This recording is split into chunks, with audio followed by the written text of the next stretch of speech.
rip that guy's arm off to do that?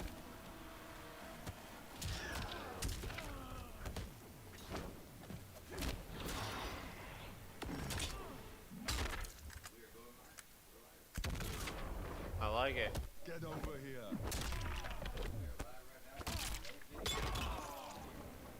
Oh, where's the video at? Oh, I thought you meant like streaming from this. I'm surprised you don't like spawn more.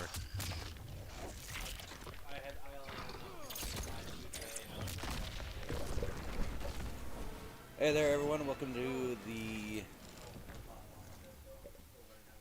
live stream of YourMove Studios of 2022, and we're gonna start this off with just a simple podcast, playing some games and hanging out and talking about certain things. So, yeah, that's what we got going on. Here we go. It's me, your host. It's Tony, and then we've got what did I used to call you? Kenny, the Beef Stew YouTube diva. Say hello. Hello. All right, and then we got the new kid on the block, Ian. Howdy. Right now, Ian's playing some Mortal Kombat-ness, and he's getting annihilated by Spawn. So, excuses. Well, I mean, someone's got to run the show.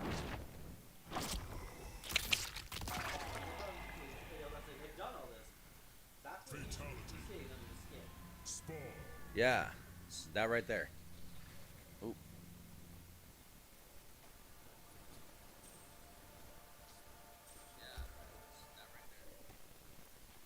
All right, so this is definitely a really directional microphone. So if anyone's gonna want to talk, they're gonna need the mic. Yeah, or we're gonna have to be that close to one another.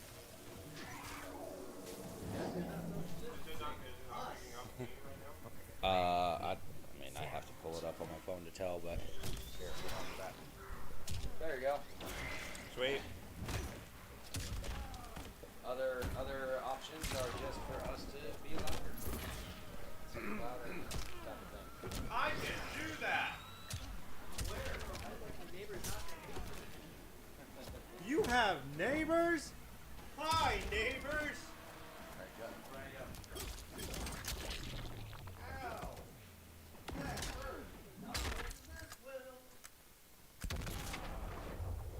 Get over here.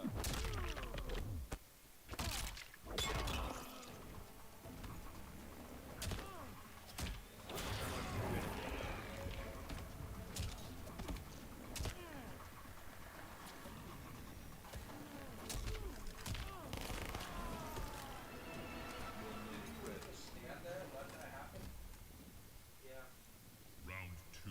Fight. So, I got a funny story for you guys. So as you guys know, I was in A+ Performing Arts here in town. And my acting coach put together this play. And if I'm remembering right, I think she wrote it. But it was a take on the story of the Ugly Duckling. But it was applied to like school kids. And so it was called The Ugly Ducklina. And I kid you not, the craziest thing about this play was the name of the actual children. Because the main character's name was in fact Ducklina. Yeah. Yeah, it was Ducklina. And we got this, I'm not trying to throw shade in any way, but I want to describe this accurately. The girl that we got to play Ducklina was actually a dwarf. I'm sorry, what? Yeah. Okay. And in the same vein, when they named the villain characters, which I played the main villain, my name was Tyrone the Terrible. Tyrone the Terrible. My partner, or my sidekick, so to speak, the female lead for the bad guys, her name, catch this, was Horette the Horrible.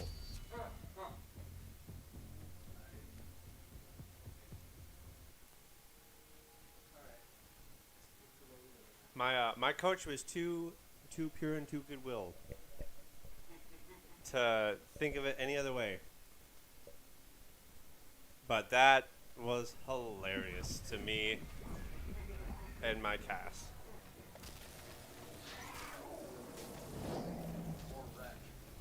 The horrible. I was Tyrone the terrible. I'm And not she was programmed to obey Horette you. the horrible. You will submit to me. Round one. Fight.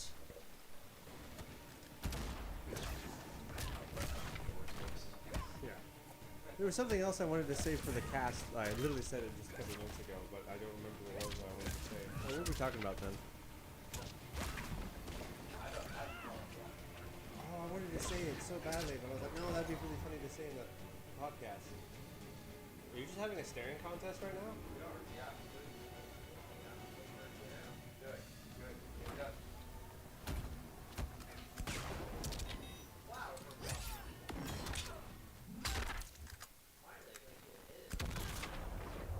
Yeah, she's doing a number on you, mate.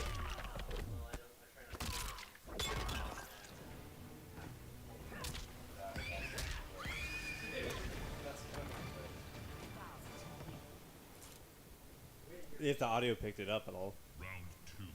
Fight. We do, however, find it hilarious.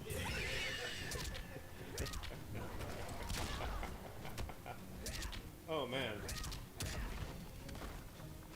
Whew. I'm liking these chips. These chips are delicious.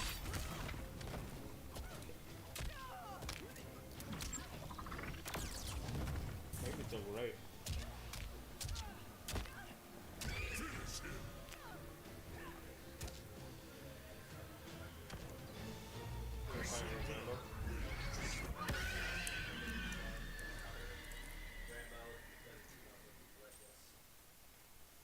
Alright, so it is having a hard time picking up us from over here with that mic. Oh yeah? Yeah. Okay. So we'll just have to do our best with what we got. Yep. Sorry, neighbors. Here, move over.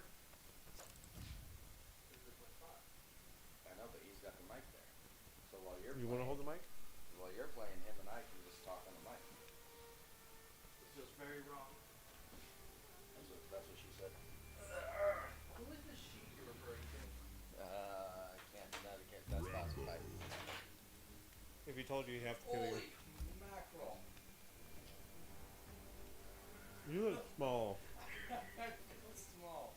I sat in the spot and all of a sudden I'm like 4 years old again. You behave, Will. Tony will go get you an ice cream. What happened to your legs? Like your thighs are gone.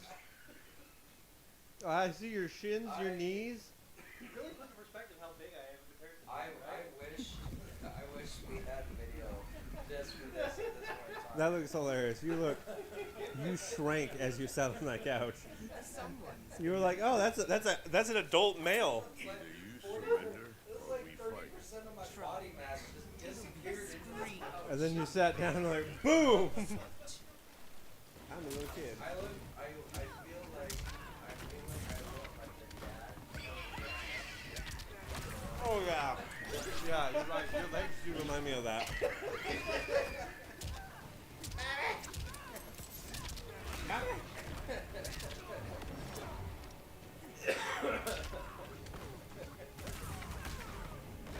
Who is this shit? Oh, Sindel. Okay. Isn't she like a main villain somewhere? No.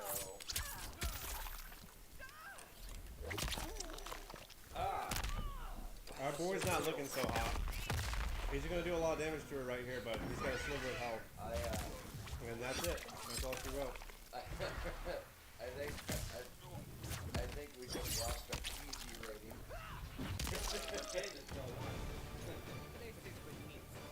That's entirely up to you. You're the one playing it right now. Round two. It's 5 for us.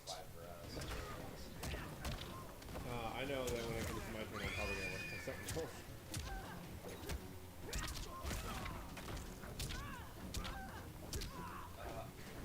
Should add something. Let's get a what?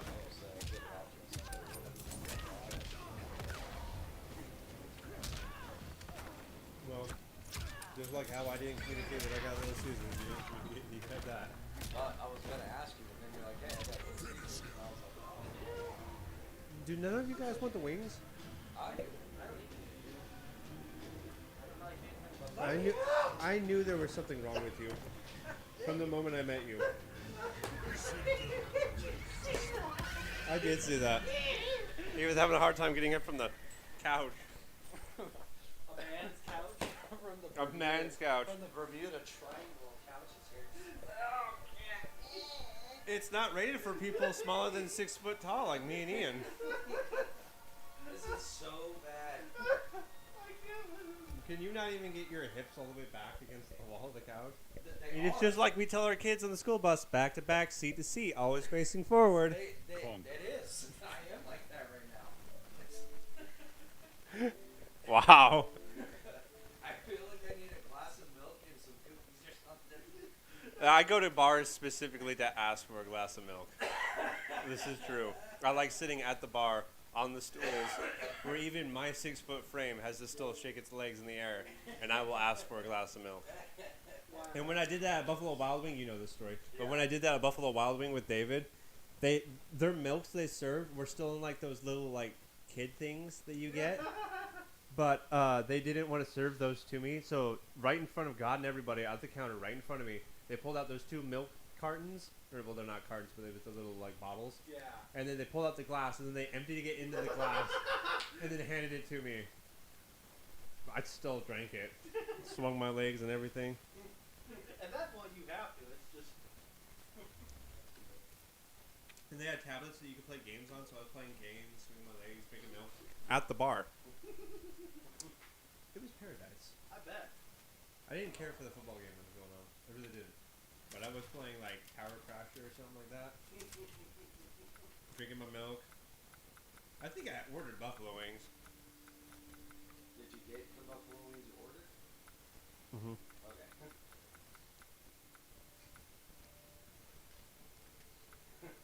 I gotta ask, what did you order? Like, what sauce? I don't remember. They have like 20 different sauces there.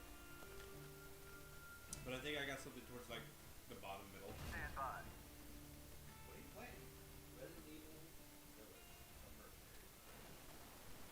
What is the Mercenaries mode? I've heard of this game and I've seen playthrough from like Jack and Mark, but I don't know what Mercenaries mode is. Oh, Is it like a last man standing kind of thing? it's it honestly it's easier. Yes, yes. Okay, then yeah, I'll watch. Show me. You know what I like? Have you seen No Way Home?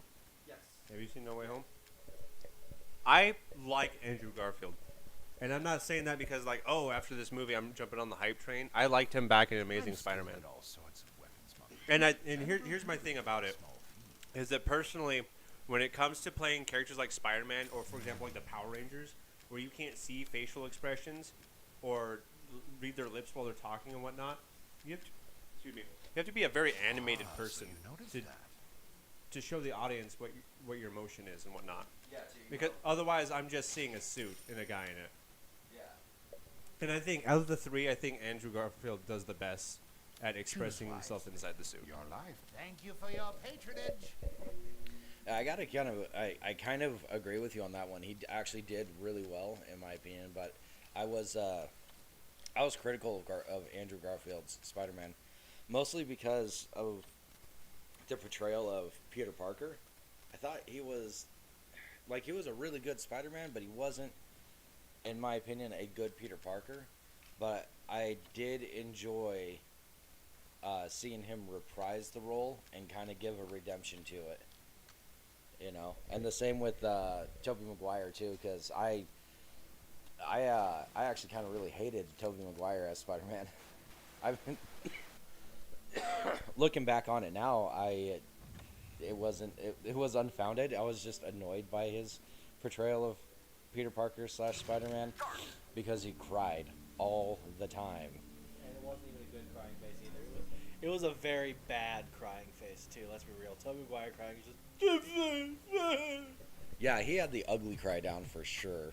The really bad, just. I can't verbalize it, but yeah, it was bad. Looking back on it though, I may have I may have overstepped. He did a decent job, but yeah, he whined a lot, and I couldn't handle it. What is that?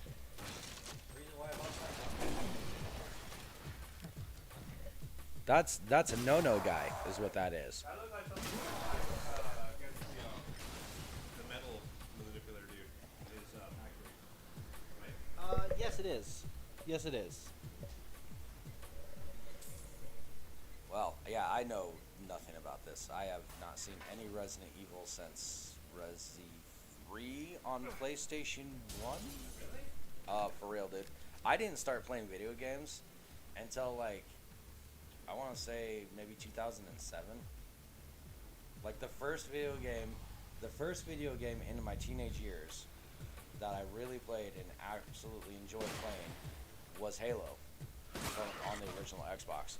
Other than that, I didn't really play video games all that much. I was a nerd. I went outside and, did things.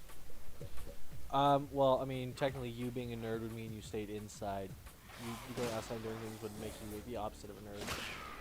Well, I'm just saying, like these days, that's the uncool thing to do is to go outside and play. The cool thing is to stay inside and stream video games, kind of like what we're doing now. I've never personally played Resident Evil, but I thought the lore was kind of fascinating. So one day, when I showed up to work one time, I was like, you know what kind of video am I going to watch today? I don't know if you've ever had moods like that where like, what video am I going to watch today? At some point throughout this day, this video is getting watched. So I watched it was like a 3 to 5 hour long video on the lore of Resident Evil from beginning to end. And so I watched the whole thing and like, I got lost so many times. Like, what is happening right now? Because like, they always like, the cast first of all changes a lot. The cast does. The different bad guys, different main characters. Ethan Winters is actually fairly new. He came from number 7. Well, it's like they have, like, what, 3 different main stories that you're following throughout this, though? Because you got Claire and Leon, then you have Jill and that one other dude. Chris. Yeah, Chris. Chat himself. Yeah, and then you have this, right? Ethan, who I'm gonna say this is the best character in Resident Evil. Straight up, hot take. He is the best. Fight me. Because from what he's able to accomplish, from who he is, I mean, look at Leon is pretty much just a Hollywood action star at this point. He's about 3 steps close of a Super Saiyan. Chris is almost like a Universal Soldier. And then you look at Ethan. Ethan's just a dude from Louisiana who straight up fought his way through a house of horrors to find his wife. Then, after like, I don't know, maybe like a month of boot camp, pretty much Doom Guy speed runs a village full of monsters. Like, straight up, Ethan is the best for what he's able to do in comparison to the training he's had. Blizzard, TikTok, no, we are not streaming on a PS4. We are streaming on the Xbox One through Capture Card, straight into YouTube from OBS. Ian, my response to you on Ethan Winters being the best character, at least as far as like what he's capable of doing, is understand that like he died in number 7. When he got stomped by the father, he died. And then he gained supernatural powers after that. Imagine if Leon had supernatural powers like Ethan Winters did. And you're telling me Leon cartwheeling through the air shooting RPGs in the way he does is not super He didn't ever cartwheel through the air. Straight up did. We're not getting all... Good catch. We're not getting all of Ian's audio when you do that. I had to steal the mic from you so I can pass it. Well, either way, Ethan Winters died. He straight up lost. And then the powers that be revived him and gave him regenerative powers like no one's business. Yeah, and yet, even without knowing about those powers, he's still pretty much just Energizer Bunny'd his way through a whole freaking village, killing things that would make Chris Redfield crap his pants. Leon would do the same thing. Leon! It's Leon. Leon, not... You said Leon. You said Leon. Well, regardless of what it sounded like, that's what I meant. You knew it. Also, Chris would definitely do the same thing. Your coin. Okay, well, to be fair, he kind of. Chris was in the last one. He was there. He was fighting in the shadows. Not the way Ethan was. Yeah, because Ethan got found out. They didn't know Chris was there. I mean, until they did. Until they did. I don't recall Ethan showing up with a tank. Then again, I don't recall you playing the game. I have played the game.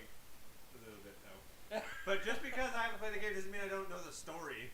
I mean, beaten both several times. So I'll say this though, neither one of them can hold a candle to Alice. Choose So. wisely. Your life may depend on it. Who's Alice? No, I'm drawing a blank on that. You're that guy. Tony just, oh yeah, I'm gonna talk about the random character. Me and Kenny are both like. The main character of the movies. I have taste. I don't watch those. Well, that's also a different thing. Ah. Because they don't follow the same story. Shut up. Get out of here with your facts. I don't want to hear that. I have nothing to contribute besides telling you that movie's absolute trash and you should be ashamed for watching it. You're not wrong. I'm not gonna I just. like the spectacle of it. Yeah, I'm not. I like seeing a sawed-off shotgun filled with quarters and just A good blasting through it. If I say so myself. too. There's literally a whole scene about Emilio Estevez taking a dude's shotgun where he's got two shotgun shells filled with dimes and he just eviscerated the dude. Yeah. Best buck 80 you ever spent.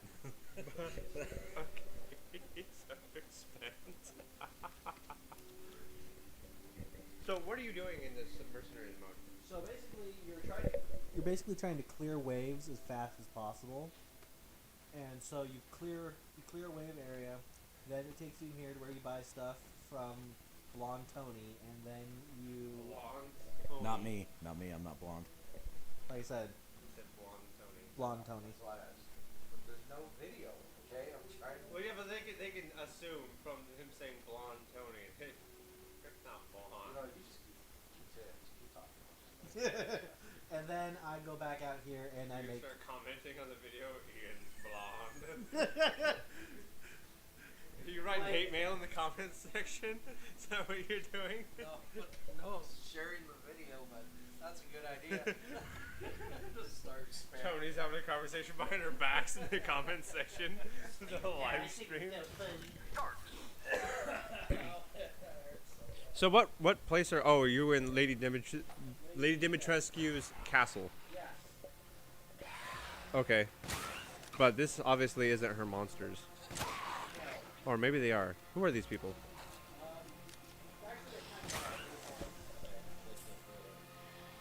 Well, nobody wants to hear them. Also, you're the guy that's supposed to be between us, and you're holding the comments, so. Well, now he doesn't want to talk. I know, that was really bad timing. So time does matter? Time, it's because time matters. Yeah, well, it's because time is running out. Do the enemies run out of? Oh yeah, because you have 40 enemies apparently. And you got to beat 20. You have more. You have. Yes, technically the goal is if you end the time with 20 enemies, you win. But you have 40 total. And I always go for total. Total. So it allows you to end the game at 20, but you can choose to deny that. No, you go until the time runs out. But if you killed 20 by the time runs out, you're gonna progress. But if you haven't even killed 20 by the time it ends, you just lose straight up. So basically, you have to get 20 before time runs out, and you should shoot before. Okay, that makes sense.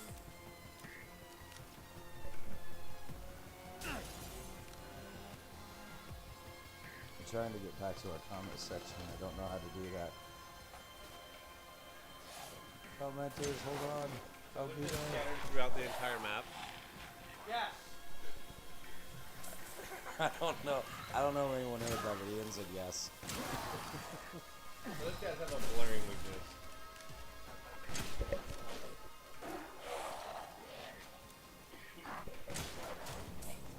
Are those werewolves? Are those werewolves? Yeah. Yes. Resident about zombies? Oh, I mean, Lady D is straight up a vampire, and a big one at that. Well, I mean, a vampire is really not that far off from a zombie, except for the whole decay and brain thing. I mean, that's like saying a Ford isn't too far off from a Chevy, except for the fact that it's a Ford and not a Chevy. Nice one, Nathan. It's very accurate. They're both undead. I mean, they're both also Lycans are not undead.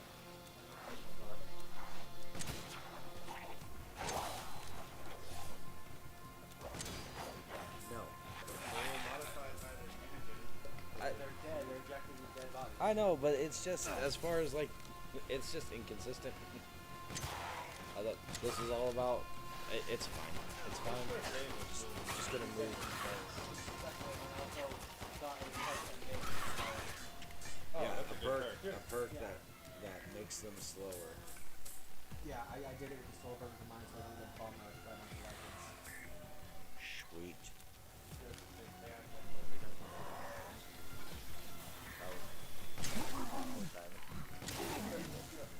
As soon as he said that was right up there. Oh, the enemy that popped up. Yeah, that was weird.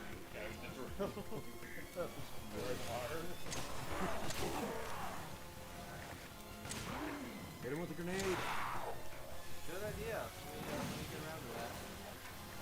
Yeah. I got 5 bombs. I like it.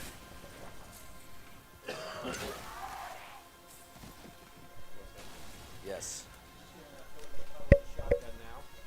Oh, hey, well, they're all dead down here. They call that the tunnel of loathe. What is this? Is this like a boost? Orb. Perk orb.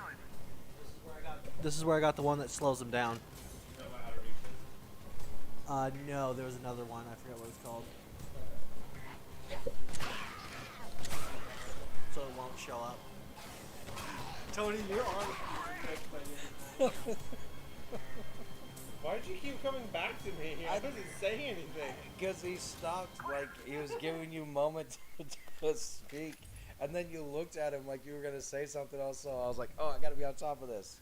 And No, I looked I to was- watch you do that. I was like, I was content watching the game, and then you went like,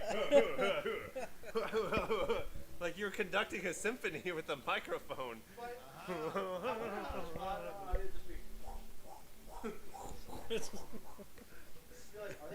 When God from Leviosa. just wind noises. Wind noise is the podcast. Just wind noises. This is all they've been This is on. Hey, that's our entryway streaming into on? ASMR right there. Just microphone noises. This one I call. We're on YouTube as the platform that we're streaming to. And the software is OBS. looking forward to testing it out. I've been watching our analytics. We've been 'Cause I will bouncing do it between first. four people that were watching, and then One then moment, not. please. I have to create a channel to join the chat. You have to what? I have to create a channel to join the chat. Yeah, you do. Like I cannot apparently be in the chat to see what people are saying in the chat. Yeah, you have to. You don't have an account. No. Why do you always sound offended when I ask these questions? The only account I have is YourMove Studios. Why are you the way that you are? You sound like a total nerd. You sound like an idiot. Oh. I sound sick. Bro, you sound sick. Wicked. Metal. It's, Security. Good deed. I was just reminded. That just reminded me of the Charlie Brown. Charlie Brown.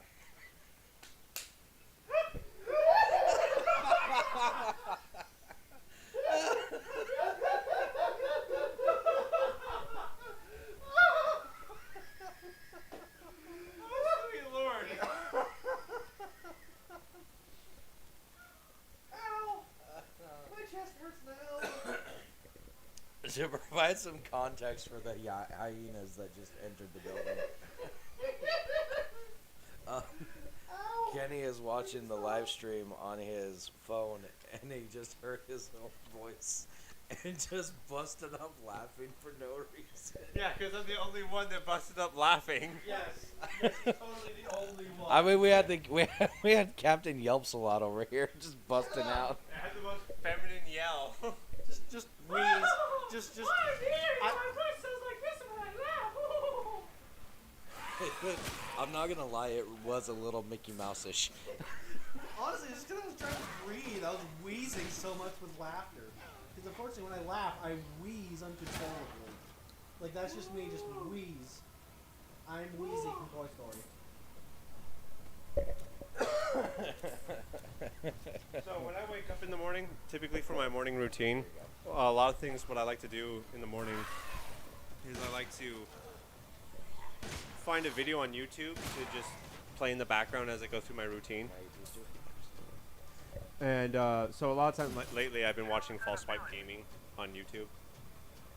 He does a lot of different histories and facts about Pokemon throughout the time frame of Pokemon, the generation, so to speak.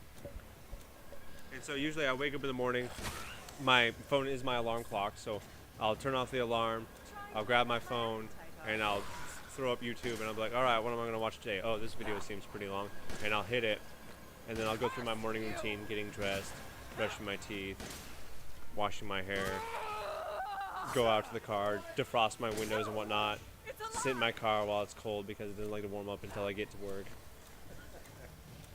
It's a cruel ploy. And then even when I get to work, I'll walk out, I'll get out of my car, and then I'll turn my phone off for the time being as I go in to get all my my keys and the paperwork for work and whatnot. But then when I head out into the yard and do the routine there, I'll get my phone out again, and then I'll start watching the video some more.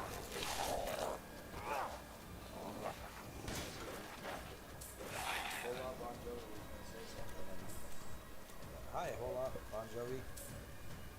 It totally took away whatever that commenter was saying there. That's weird. Go on with what you're... Is it because I don't suppose we have mods? Cassandra caused all this mess. YouTube does have a moderation system where they will I feel no pain. have certain words on automatically without our knowledge or consent. Well, here's a good question for you, Tony. And I remember this being brought up in another podcast I was watching. What platform do you prefer, YouTube or Twitch? That's actually a really interesting one. Oh, he says it's because he has a hard time typing. Oh, okay. Well, then I retract my statement. Twitch or YouTube, really, both of them have their merits to it, and both of them have their cons. Twitch, unless you're a Twitch affiliate, you don't get an archive of your videos, so there's nothing there for for you to build an audience to. You essentially have to build a following before you go to Twitch and start streaming off of there. Whereas YouTube, you can build a following on YouTube off of having an archive of videos, but you're not going to make any money off of either one of them unless you have so many followers and so many watched hours. So I guess in that case, YouTube would be okay. Twitch does have a little bit more freedoms than YouTube does, though. But I would say for like a company like ours, a film studio like ours, YouTube is the better streaming platform.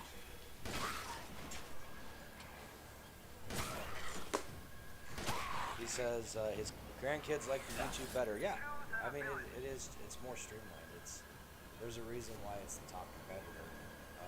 Fire TV being absorbed by Google. What about you? I find that YouTube has a lot of security in the fact that you can control your image a lot of times, because I mean it's YouTube, it's videos, you edit them, then you put them up, and it's your product. Whereas in Twitch, there's less work in putting into it, but you can't necessarily control your image. And a lot of times you'll find yourself doing like little habits or twitches or things that get put into the video, and sometimes that can backfire, especially if you're trying to portray a certain image or whatnot. And I also find that I think Twitch, especially for people that want to try to make a living out of it, or want it to be like their real big hobby. So on Twitch, it requires like a rise and grind kind of mentality, where like, oh, I gotta be streaming for like 4 hours a day, and then 4 hours plus. A lot of people sometimes 8 hours, and it becomes their whole life because they really want Twitch to become their world. They want to get paid from it. They want to have an audience. To be their job. Yeah. Career, And YouTube, even though you're doing a lot of things behind the scenes, you're not necessarily like sitting in front of your laptop all day constantly putting on a performance, because really that's what you are, is you're putting on a performance. You're trying to portray a certain aspect of yourself to an audience, because they're not seeing the behind the scenes you.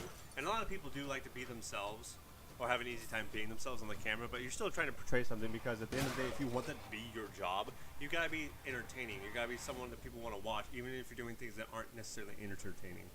Yeah. Whereas YouTube, you can have those moments where you're like, oh, I can relax and be myself. I don't have to talk for the next straight 8 hours. YouTube, you can just do your thing, put it into an editor, make sure you look good, and then publish it, and then see what happens. It's kind of like a trial error system.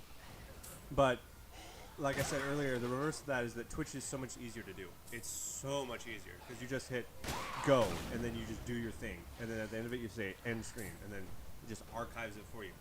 There's no archive, not unless you're a Twitch affiliate. I think my channel, my own personal channel, archives its videos because I have my one stream with Mutineer Zero on there. Yeah.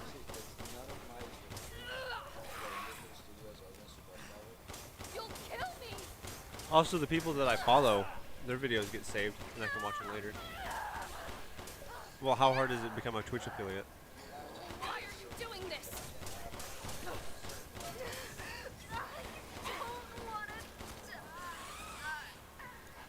Well, I guess that Algernon Moncrief.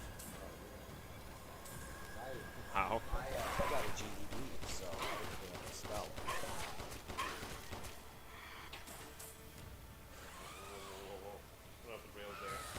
Off the rails. That's gonna be the name of this podcast. Off the rails. What about you, dude? Streaming platforms. Which one do you prefer? I mean, I don't use Twitch and I don't really stream. You do realize I'm sitting on a gun, right? Defensively, Susan. Defensively. Defensively. Defensively, Susan.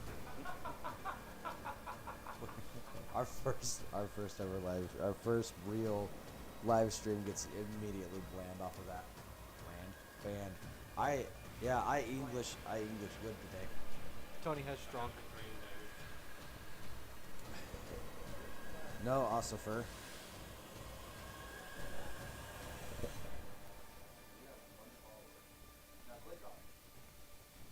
Click on it. Let's see. Now go to videos.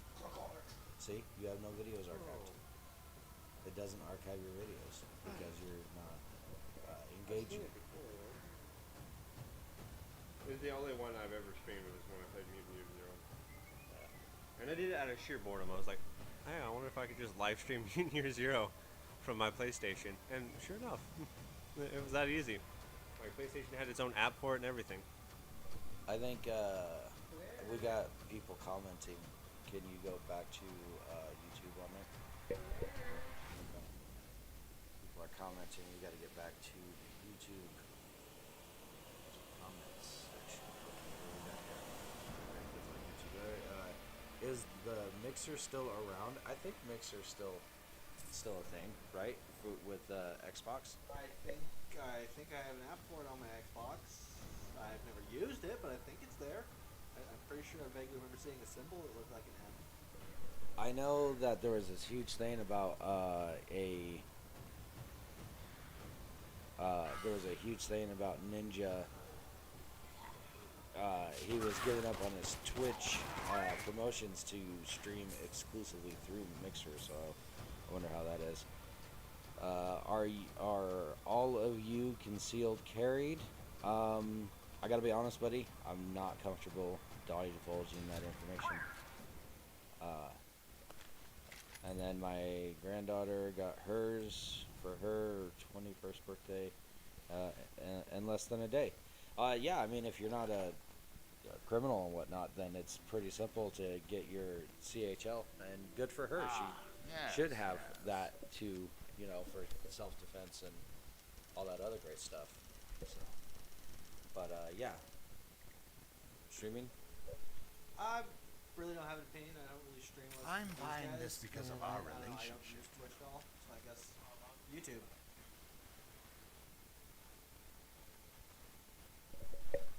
Yeah, you know, it's one of the I do like it, but it's also kind of annoying at the same And time. buy it is, I will. TikTok, streaming live on TikTok.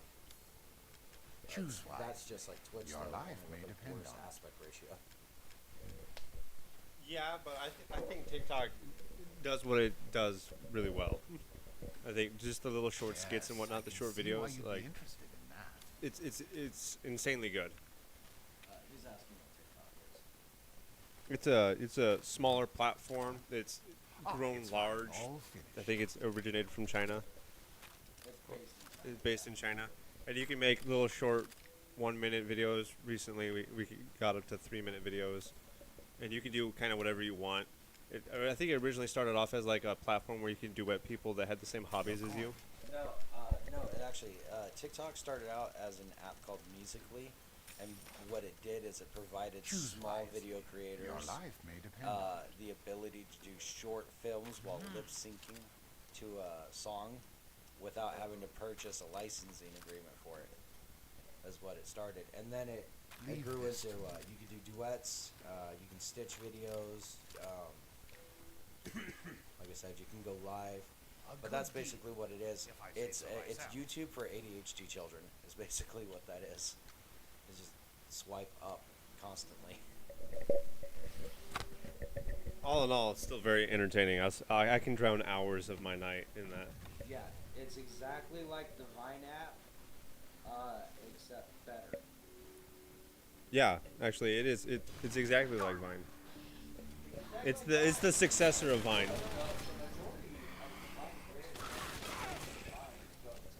This is true. Vine creators did jump ship to go to TikTok before Vine even shut down.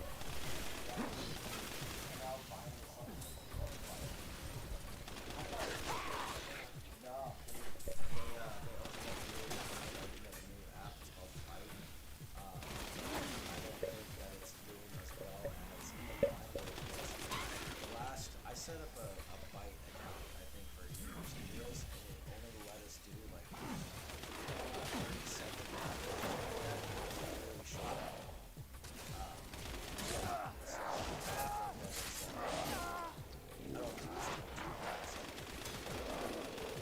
Oh, you know what? It's a really good way that you can understand it is YouTube Shorts. YouTube Shorts is actually modeled after TikTok. YouTube did not start this, but they saw the success of TikTok and was like, hey, we're gonna do exactly that. Which was a good idea on their part. Yeah, I mean, it's a smart business idea. Take what you can without legally getting into any trouble, and then excuse me, and then move on from there. I gotta quit coughing into this microphone. I apologize. I'm a little under the weather. What? The criminy did that? Ah! Oh, that's nightmare fuel. Are you playing hide and go seek with the doll right now? I am. I'm actually chasing her down so I can kill her. That's one of the. I'm gonna let Kenny commentate this. Go full on sports cast. Well, this doll is actually one of the game's bosses. It's one of the 4 bosses they have to try and find throughout the entire game.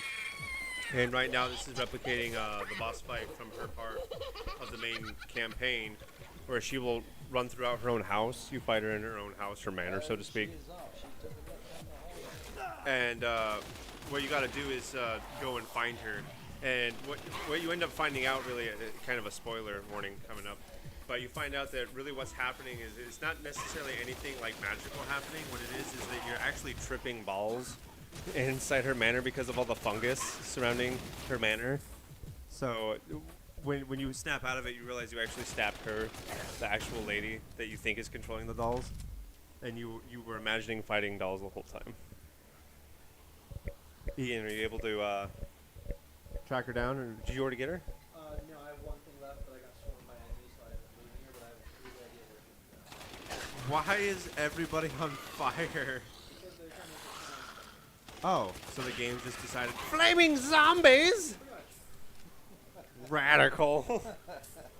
I mean, What's more dangerous than a zombie? Flaming zombies. Fire! Is that sharks with freaking laser beams on their freaking heads? I love you, Dad.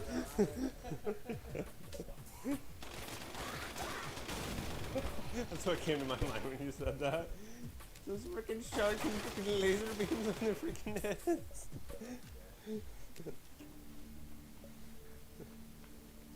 I said that because I think that's what Seth Green says next in that movie, but now I'm thinking of like Shrek. When he's like, roar, roar, do the roar, and he's like, fun, roar! He's like, I love you, Daddy.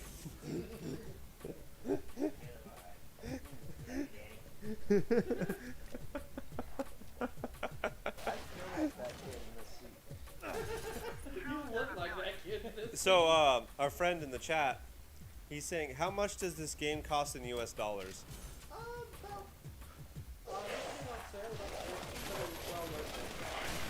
So Ian's saying it's about 60 on sale, and he says it's well worth it. 60 retail, but it's worth it. And yeah, this game is jam-packed with a ton of content. Especially for like first-time players, the story is really good. Unless you're Tony, because he's uncultured. Bird, die!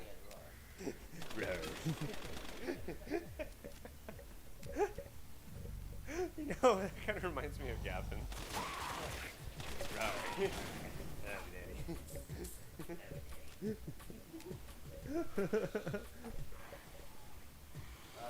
Man. Is it like the movie?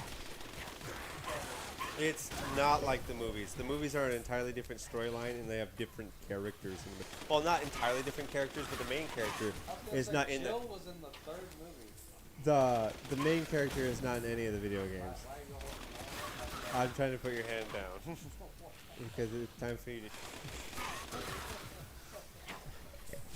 to. As the adults were saying, Ian and I, the main character from the movies isn't in the game, and it follows an almost entirely different storyline. Like, yeah, there's the Umbrella Corporation and whatnot, but really it's just like, oh, people have X gene because of mutations because of this company, and now people are zombies, and now this woman's just going to shoot things, and it plays that on repeat. Every time it shows, except for the new movie that's come out, or is it a TV show? There's It's a reboot of the series.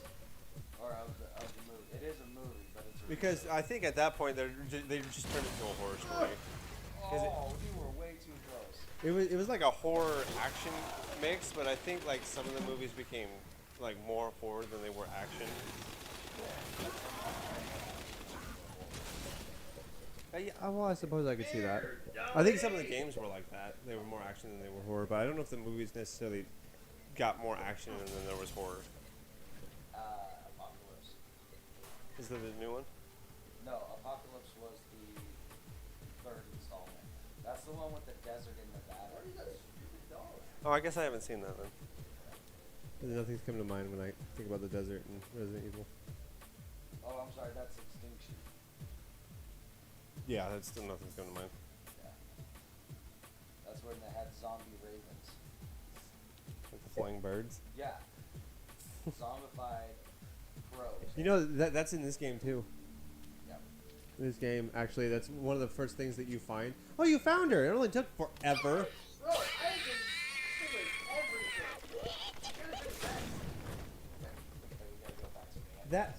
You gotta go back to me passing around the mic between you two. Alright. Why didn't you just let me sit in the middle? You know, that is a wonderful idea. Get me out of this. And like Ian can sit in this chair, and then I can sit on the couch. I'm and like you a can sit down. turtle. You want to sit in the chair, or do you want to switch places with me? I'll sit in the chair. All right. Sorry, chair. It's unfortunate. I feel so sorry for it.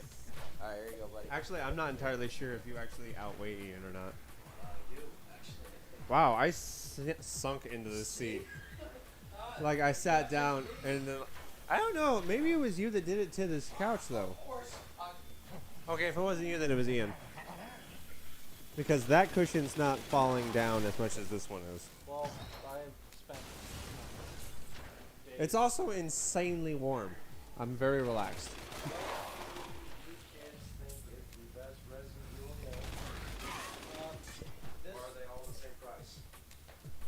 I've only played 3 of the games thus far, if we're not counting the 3DS Mercenaries game, which I assume we're not. All of them are, regular $60 retail price, unless you, get them on sale or special or, special edition or something like that. Best one. Okay, that's a hard one because opinion-wise, this is my favorite. This one right here. I had the most fun gameplay and story-wise with this. However, I did have the chance to play the remastered version of 2, and I will, not mince words. That is an amazing game, and I can honestly say it probably is a better game than this on its own merits. But just my own personal enjoyment of the storyline and my emotions while playing, I enjoyed this much more. I know that I like this one because it kind of replicated Resident Evil 4 a lot, especially with the equipment mechanics and how you carry all your gear. And it's also, I think, a lot like number 4 is a lot more action-oriented in how you can interfere with enemies. It's a lot more like, oh, this has become a first-person shooter kind of game. Well, Tony hasn't played any of the games, though. But do you have a favorite Resident Evil game? Oh yeah, all of them. He likes all of them? All of them. All of them. All of them. He likes all of them. hey, sound off in chat if you want to see Tony play through Resident Evil 2 Remastered on hard difficulty in the dark, being a scared little child. Is there any Resident Evil game? I'm reading the from the chat here. Is there any Resident Evil game you play as the military?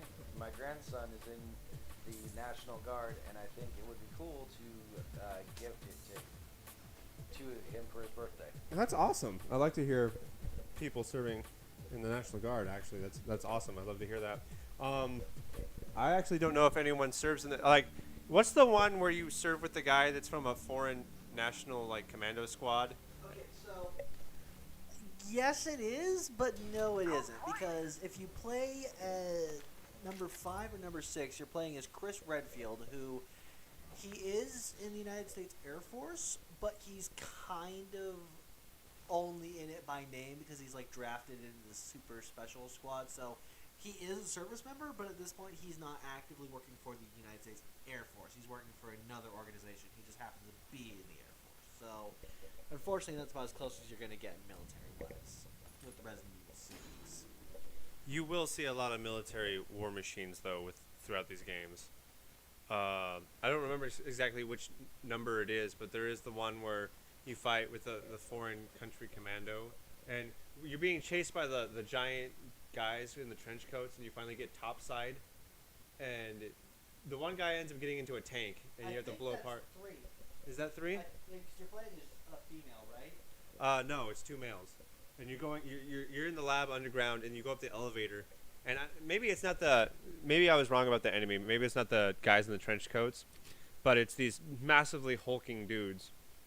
And they come up, you find out they end up coming up the elevator with you. And the two of you have to try and fight them off. And I mean, these are huge guys. At one point, one of your teammates gets into a tank and tries to run him over, but he picks the tank up, the front end of it, and stops it from rolling after him. I don't play that one. And you end up shooting him with the tank. It's pretty.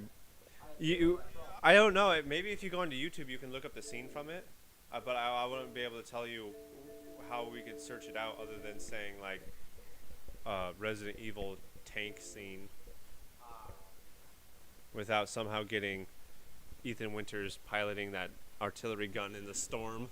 It's literally just a recoilless rocket launcher and like a 50 cal, which I mean, yeah, a do-it-yourself tank recoilless rifle and a 50 would definitely do the trick. But I feel like they skipped a couple steps in how that works. Like I look at that and go, I'm pretty sure that doesn't work like that. It was fun to see and play anyways. Very. Yeah, so you want to play Watch Dogs now, huh? I believe that's 6.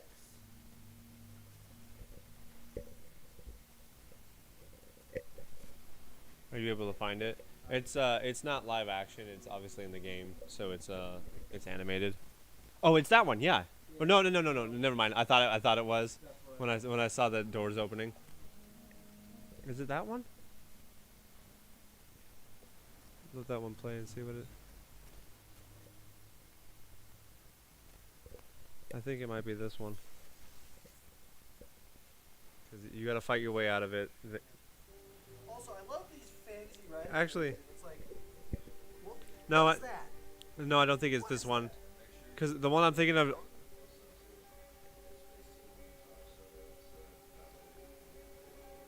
I don't. I'm looking. It's got only 2 guys in it, and they're fighting for their lives. Oh, have you seen this? The poor Ethan. No. Oh, it's good. I'll show you sometime. Yeah.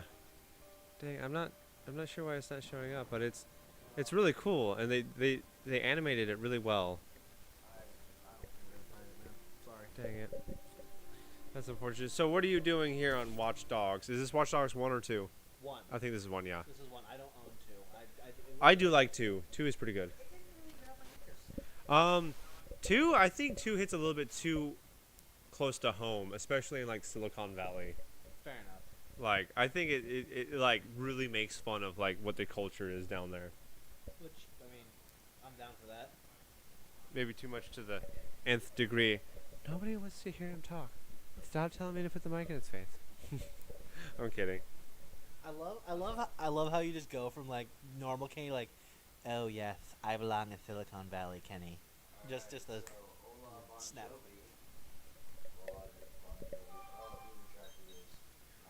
Oh no! I was enjoying his interaction in the live chat.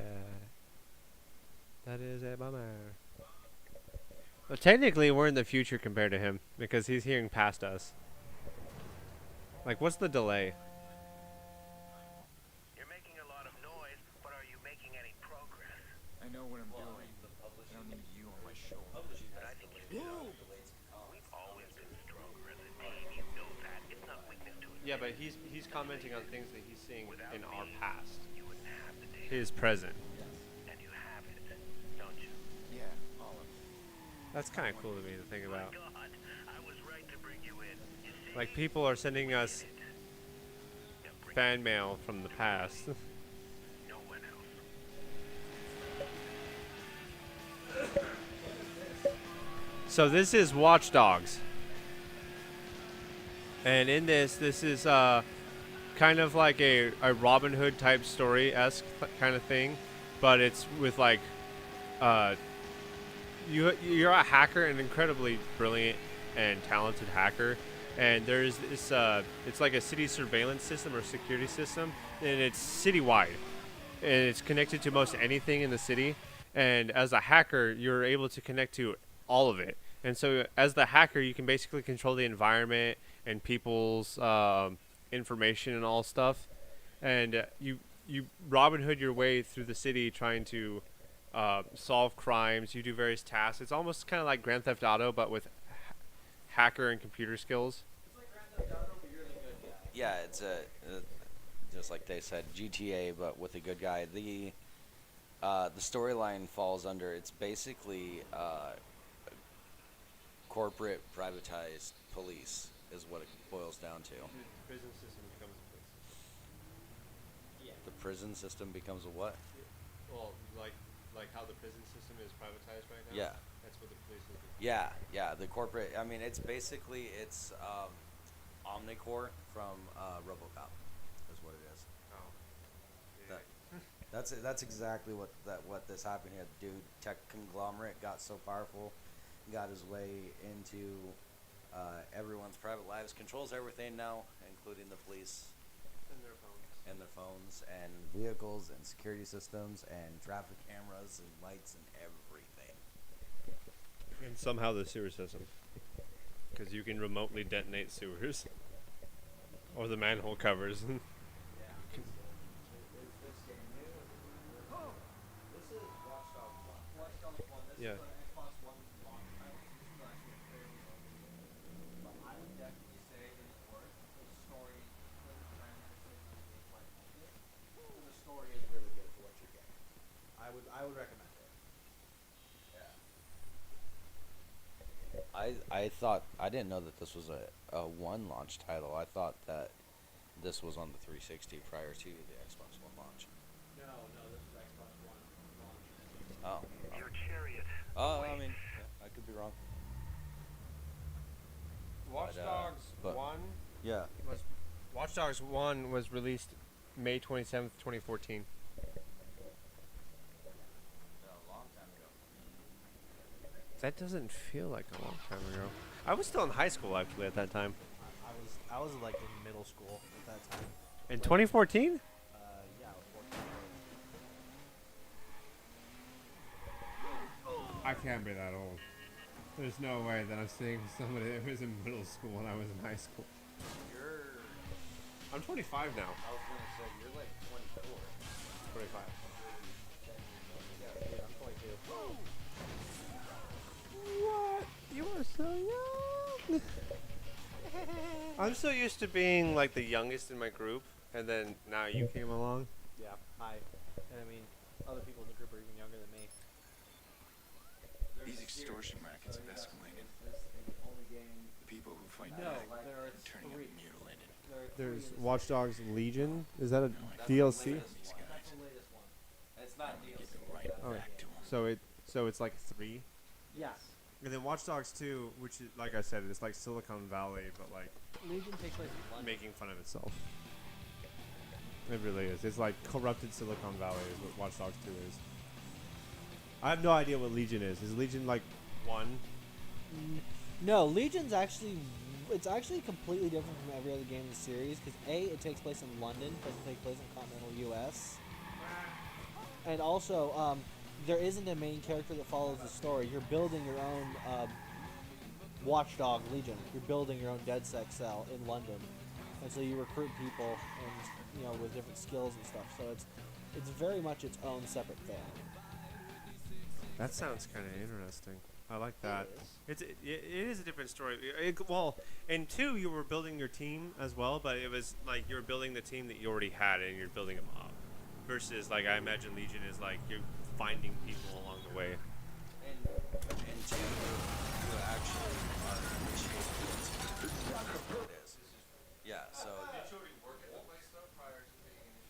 I don't. No, I don't remember him actually working there before, but he broke in to scrub his record from the OS system, OIS, Out now. OSI, whatever it is, the operating system that they use. He broke into their to scrub his record from their system, so that way he can be a ghost, and that was a part of his initiation into DedSec. Part of his initiation was to scrub his record from the OIS. Huh. Wow, their record keeping must be trash if they don't oh hey, something got scrubbed from the records. No alarms, no nothing. There are alarms. It's a lot of alarms. The one that always got to me that I thought was funny was the kind of the competing hacker that you fight in Watch Dogs 2, the woman. And she's got like her I don't know if it was her cell phone or her passkey or whatnot, but it was embedded in her skin in her forearm. You remember that? And her layer was all bunker. And she got so fed up with you as the main protagonist, the player character, that she sets like explosives in her bunker when you come to find her. And she's like, I bet you can't hack your way out of these explosives in time. And that's basically what your life comes down to, is you gotta hack your way out of these explosives that are going to detonate within 5 minutes of you being in this bunker. And you get out safely and you detonate her whole operation. Wow. All right. So to answer your question, are these cooperative? The answer to that is both yes and no. They do have an online cooperative play, but it's like it only saves to one person's game at a time. So you can get help. At least in Watch Dogs 2. I never played 2. I'm not first. Well, I know you can do it in Watch Dogs 2. Can you do it in Watch Dogs 1? I never played online Watch Dogs. I would play by myself. But yeah, you can. It's not a. You can do like an open world goof around and do some missions here and there, but it's not the same as. Like let's say Fable. It's also not the same as like GTA in that aspect. There's also mini games that you can play in Watch Dogs 1, especially with like the street light people, and you gotta run in the mini game where you try to stay out of their searchlights. Also, if you go down to like game shops, you can play chess, and they actually have chess puzzles. Have you tried any of the chess puzzles? I'm sorry, what? Have you tried any of the chess puzzles? Yes, actually, I beat in one of my playthroughs. This is like my 4th playthrough. I actually maxed out everything. Excuse me. I like the chess puzzles in this game, and also the when you play against the chess AI, it's actually pretty decent. But I have to admit, playing against the Searchlight guys in the fake Shadow Town is a lot of fun, and it's creepy at the same time. Also, we're just standing out in the road while we're being fired at by people in cover. Are these army men or are these security forces? Private contractors.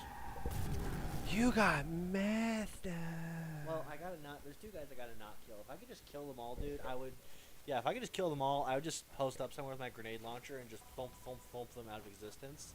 But I have to play nice. So playing nice requires us to just keep this man out of his working vehicle. Start tearing through town. I didn't say how nice. I just said nice. Lawful good doesn't mean lawful nice. Ian's wanting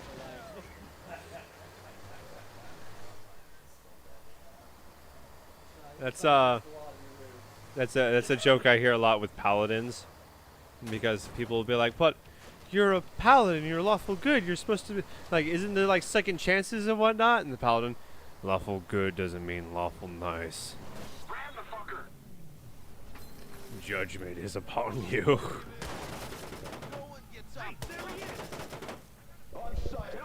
I am known as God's hand. Time to take this asshole God's down. hand smacks. I will come into your temple and turn your tables. Paladins, huh? Typically, paladins are people that undergo an oath, and with that oath, that means that they swear to uphold the oath. And that oath could be a couple of different things. You can, really, what I'm coming from is like more of a D&D sense, but take it like this. There's an oath out there, typically amongst factions, and when you hear the oath, you think, I agree with the ideology behind that oath. I will swear to that oath. And when you swear to the oath, it means that you will upkeep it, you will follow it, and you'll never stray from it. And so when you get things like in D&D, you have something called like the Oath of the Crown Paladin, which means that you're a warrior of this oath, and for this particular oath, it's the Oath of the Crown, so you're swearing an oath to the crown to uphold whatever the crown says, and you're going to live by the word of the crown. And the crown being like the royalty or the ruling monarch of whatever land that you happen to live in at the time. And there's other different oaths. There's like you can try. I don't remember the exact name of the different oaths, but really what it comes down to is there's a maxim out there, and there's a faction that represents this maxim. You're agreeing to be one of the warrior members of this faction to uphold this oath. And that's what paladins are. In large part, paladins are really, especially from a D&D perspective, they're heavily armored individuals. They kind of look like knights, but they also dabble a little bit in like typically holy magic, but not necessarily. Like for example, if you happen to know anything about D&D, paladins are to clerics what rangers are to druids. They're more of the warrior-focused class of the holy archetype. They're not always holy, but they're typically holy. And then clerics are more like the spellcasting variety of the paladin, but they're the same vein. But then if you go up to like rangers and druids, rangers are more of the warrior class for nature types, whereas the druids are more of the spellcasters for nature types. But that's my perspective on paladins, if that helps answer your question. Is Paladin's characters on Dungeons and Dragons on the Xbox? There are different games that emulate a kind of RPG sense of Dungeons and Dragons. There really are, especially like Baldur's Gate is a really popular game that's based off of Dungeons and Dragons. But you're not gonna find an actual like Dungeons and Dragons actual game like 5e 5th edition Dungeons and Dragons on the Xbox. You're only gonna find like RPG games that are kind of loosely based off of it, like Baldur's Gate. True. What you're really gonna find is that for your best Dungeons and Dragons experiences, you gotta find people, whether it be a group of people online through a chat, or you meet in person, and someone's got the books with all the material. You got your players with your character sheets, and you got your dungeon master with the storyline, and y'all walk through it together. Games never really have that type of thing. Really, what you're gonna find with games is some sort of RPG fantasy world where you play as a character and you go around swinging your sword and casting spells and trying to save the damsel in distress. Generic stuff like that.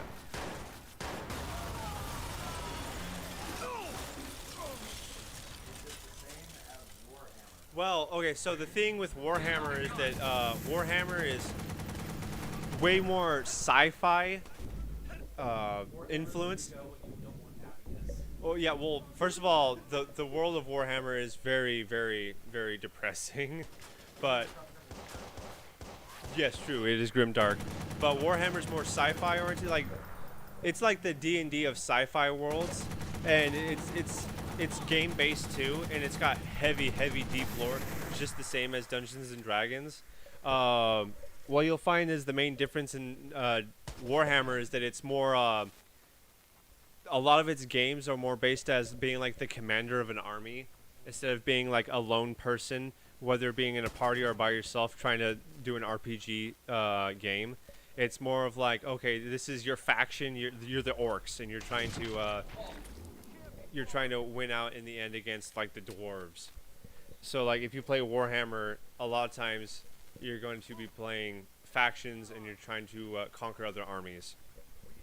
And a lot of times you, the player, will be like the commander of these armies, and you're looking at like a top-down view of like you being in the sky and looking down at the world, and you're controlling different figures across the map. That's the kind of game that typically Warhammer is, and it's a great game. It really is.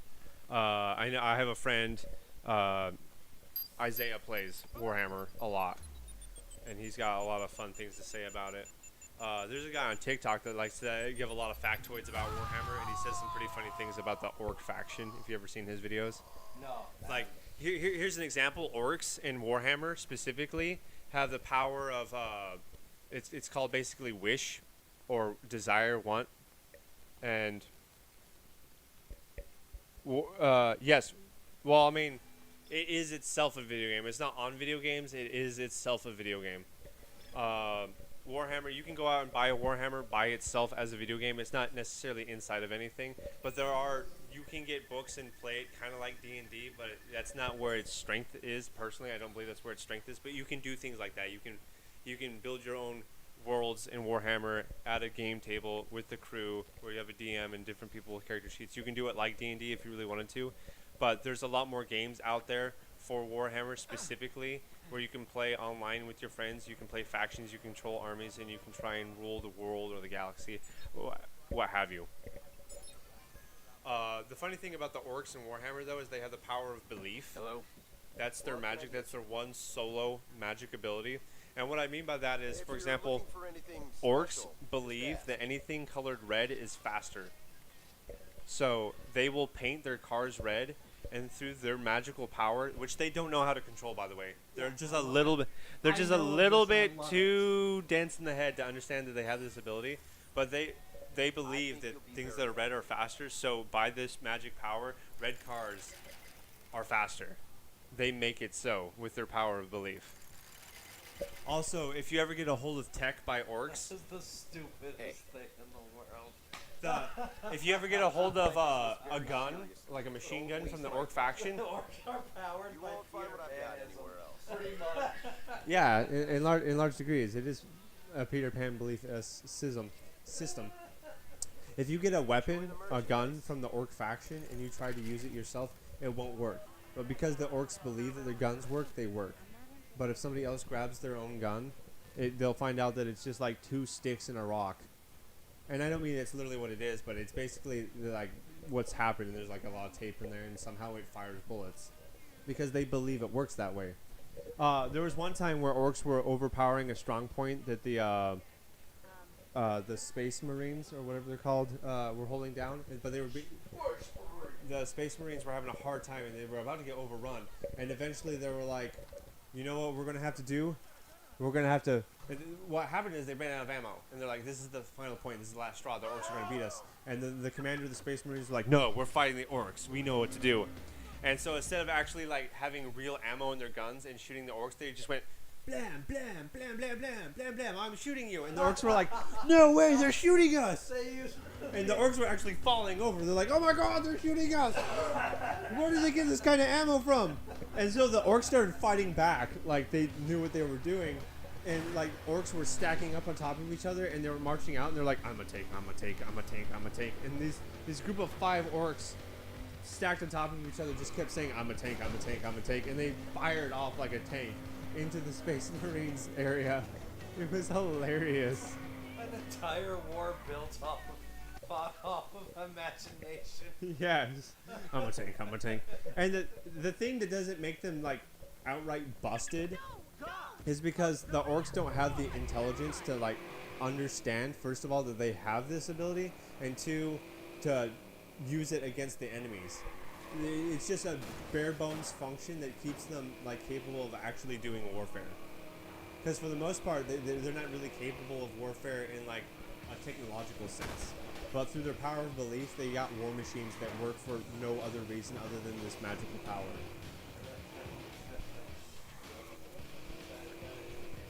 That is true. It makes me happy. Yeah, I find it hilarious. That's orcs and Warhammer. It's just like that. That's amazing. Yes, an entire army supplied by Peter Panism. I can just imagine Catbug. Catbug. Clap your hands if you believe. We have. I've got nothing on that one. Next topic.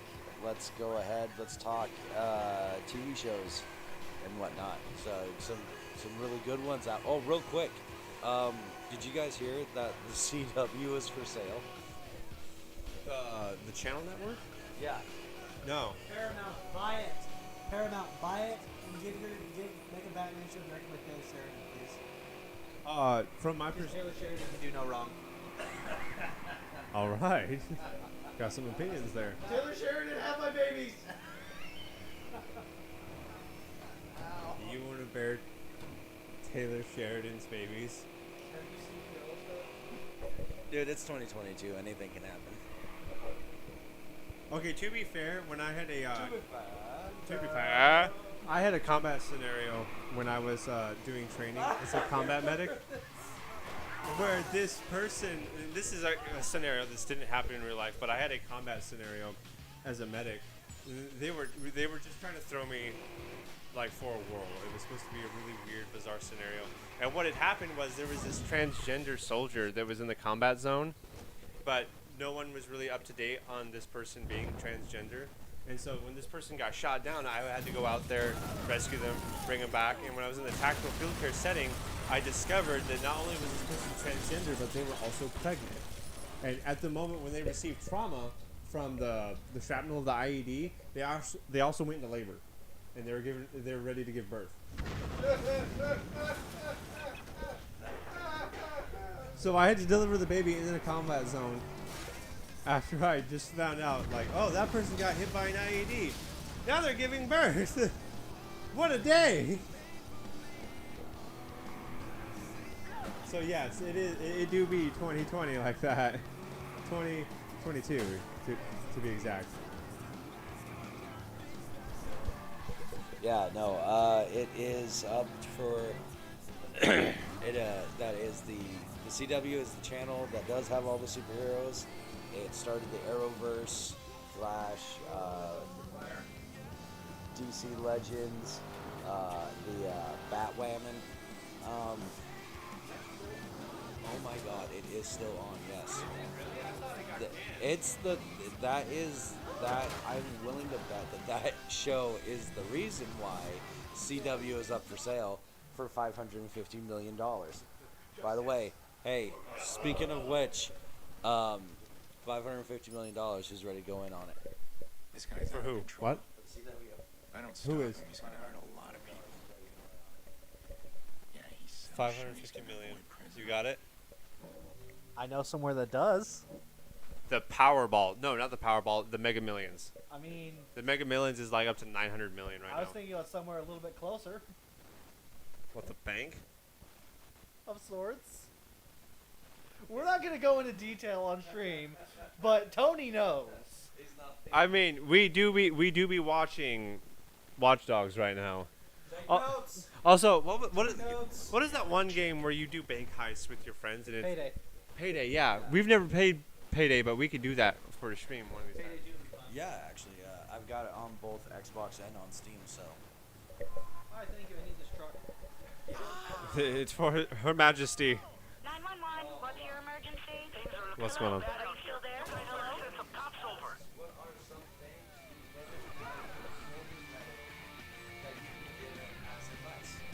Oh well, that's a pretty broad thing that I can give advice through.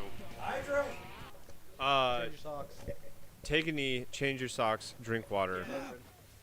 Motrin and lotion. No.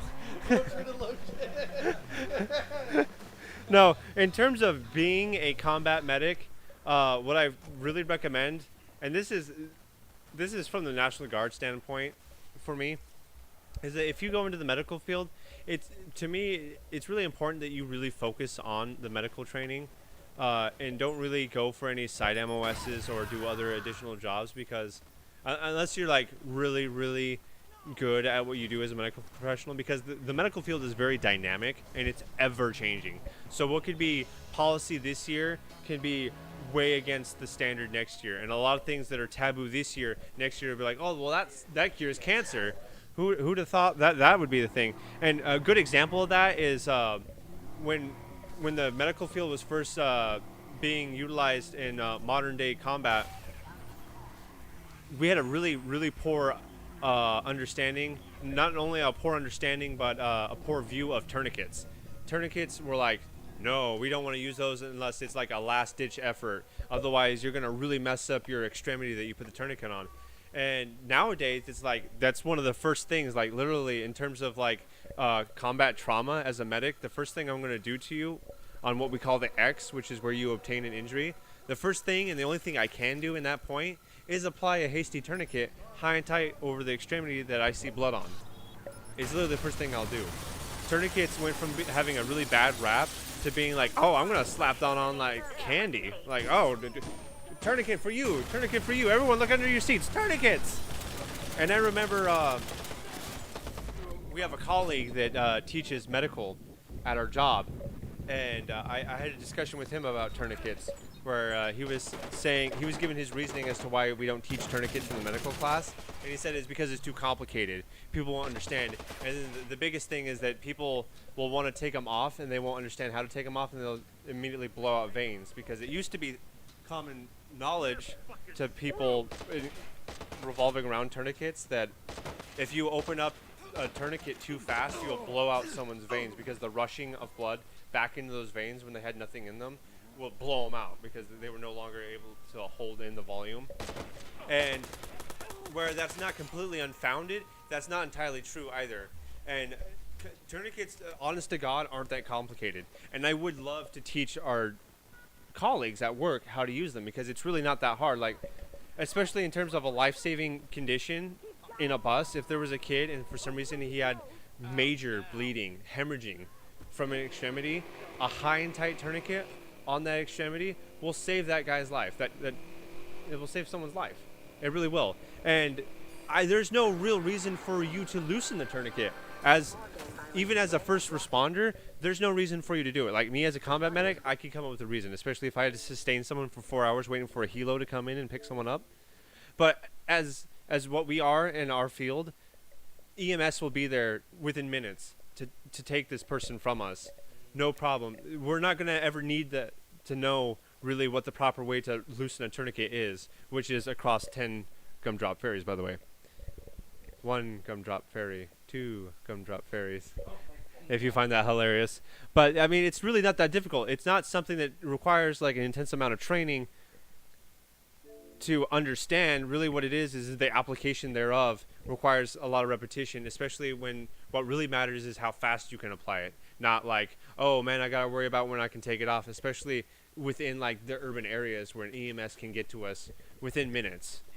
It becomes a problem when you're like 4 hours away from help, and then you gotta worry about like, all right, am I gonna lose this arm, or do I need to start feeding blood back into it to keep it alive, things like that. But within the city, when we got EMS, we can have a tourniquet in our first aid kits and be like, oh, this child or this person, something's happened to them. I can slap on that tourniquet, save them from losing the blood, because that's the #1 killer for at least on the combat field. That's the #1 killer of soldiers, is hemorrhaging from extremities, and that's why the tourniquet got pushed so much. And that's now that's more the #1 reason why it's something that we apply to people on the X. And again, the X being the point of impact for when that person got injured. And there's no other intervention that we apply to someone on the X, because the X represents where they got hurt. Therefore, people are shooting at me right now. Yeah. And that's why it's very important, at least as a combat medic, to apply a tourniquet really fast, because I'm being shot at while I am saving your life. So yes, the only thing I'm going to do is a tourniquet, and yes, that's all you're going to get until I can drag you out of there. And you'd be lucky that you even get that, because maybe I just want to drag you out of there and let you bleed a little bit before we get there. Okay, here, let me preface this by saying... I was gonna say that needs context. Let me preface that by saying that a lot of times, and this is really majority of the time, you will always, so say we're out on a patrol, somebody goes down due to enemy fire. The first thing we're going to do is we're going to either find cover, go prone, and we're going to return fire. And we're not going to do anything until we gain fire superiority and we can send security past the what we would call a battle buddy or a teammate, an ally. We're going to send security past that teammate before I, the medic, go to them. So we will always return fire, gain fire superiority, or flat out wipe out the enemy before we do anything with our battle buddy. The best that we're going to do in the middle of this firefight is we're going to call out to them, and I'm going to tell them, hey, you need to return fire. Hey, you need to get to cover. Hey, you need to perform self-aid. Otherwise, that's all I'm going to do, because I need to be a gun first, medic second, because I'm a soldier. And the best medicine is preventative medicine. So if I can stop the bullets from flying at us, I have won the day. However, in the meantime, while that person is dealing with their own issues, rolling out on the grass, I'm going to send security past them. After I've gained fire security, I'm going to run up to them, and that's where we find what I've defined as the X. I'm going to do a high and tight tourniquet if I see bleeding, and it's kind of like a visual blood sweep. I'm just looking at them. That's all I'm doing. I'm going to look at you, and if I don't see any blood, then I'm not going to do anything. I'm just going to grab you. Maybe another battle buddy will come with me and help me drag you out of the area so I can. Oh, you got messed up. And I'm going to drag them somewhere where I can render care without being shot at. Somewhere a lot safer. So that was a pretty large rabbit hole I went down, specifically on tourniquets. Maybe I learned you guys something about tourniquets. I didn't learn something about first aid. I put the harm and pharmacist, honestly, so I learned a lot more. The harm and pharmacist? He takes after the major pain method. I wish I had family looking out You for want me me the way to show you how to make that hurt no more? Get that little feeder. Hold on, I got another one here. What's something as a bus driver you all learned that you would give as advice? Situational awareness. That is one thing that I have learned as a bus driver that I would actually give advice for all drivers. Too often do drivers get too comfortable and complacent in their vehicles, and I mean, especially as a school bus driver, we in this rural area, we see it all the time where people are negligent to where student stops always are red when no, this is Need for Speed. The 8-way lights are the student loading lights, the red alternating flashing lights, and the stop sign that comes out there when we load and unload students.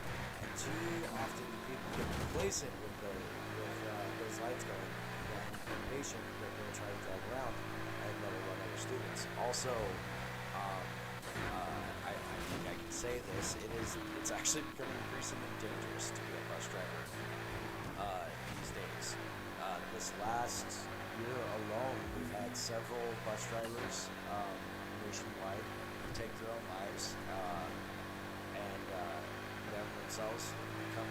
There's a few others that become negligent and complacent and never checked for students on the bus. So students were left on the bus during the winter times and during the summer times, and a couple of them have died. And then even in our neck of the woods, not too far away, there was a bus driver who got stabbed and died. Some dude just walked out with his bus and was like, hey, can you take me out to this county road? And he's like, nah, we don't do that, bro. And then he got stabbed at a school in this school bus with children on board. Situational awareness. You gotta be aware of what's going on there. You gotta be attentive to it. Know your kids, know your route, and then you'll know what's going on around you, and then you'll be safe.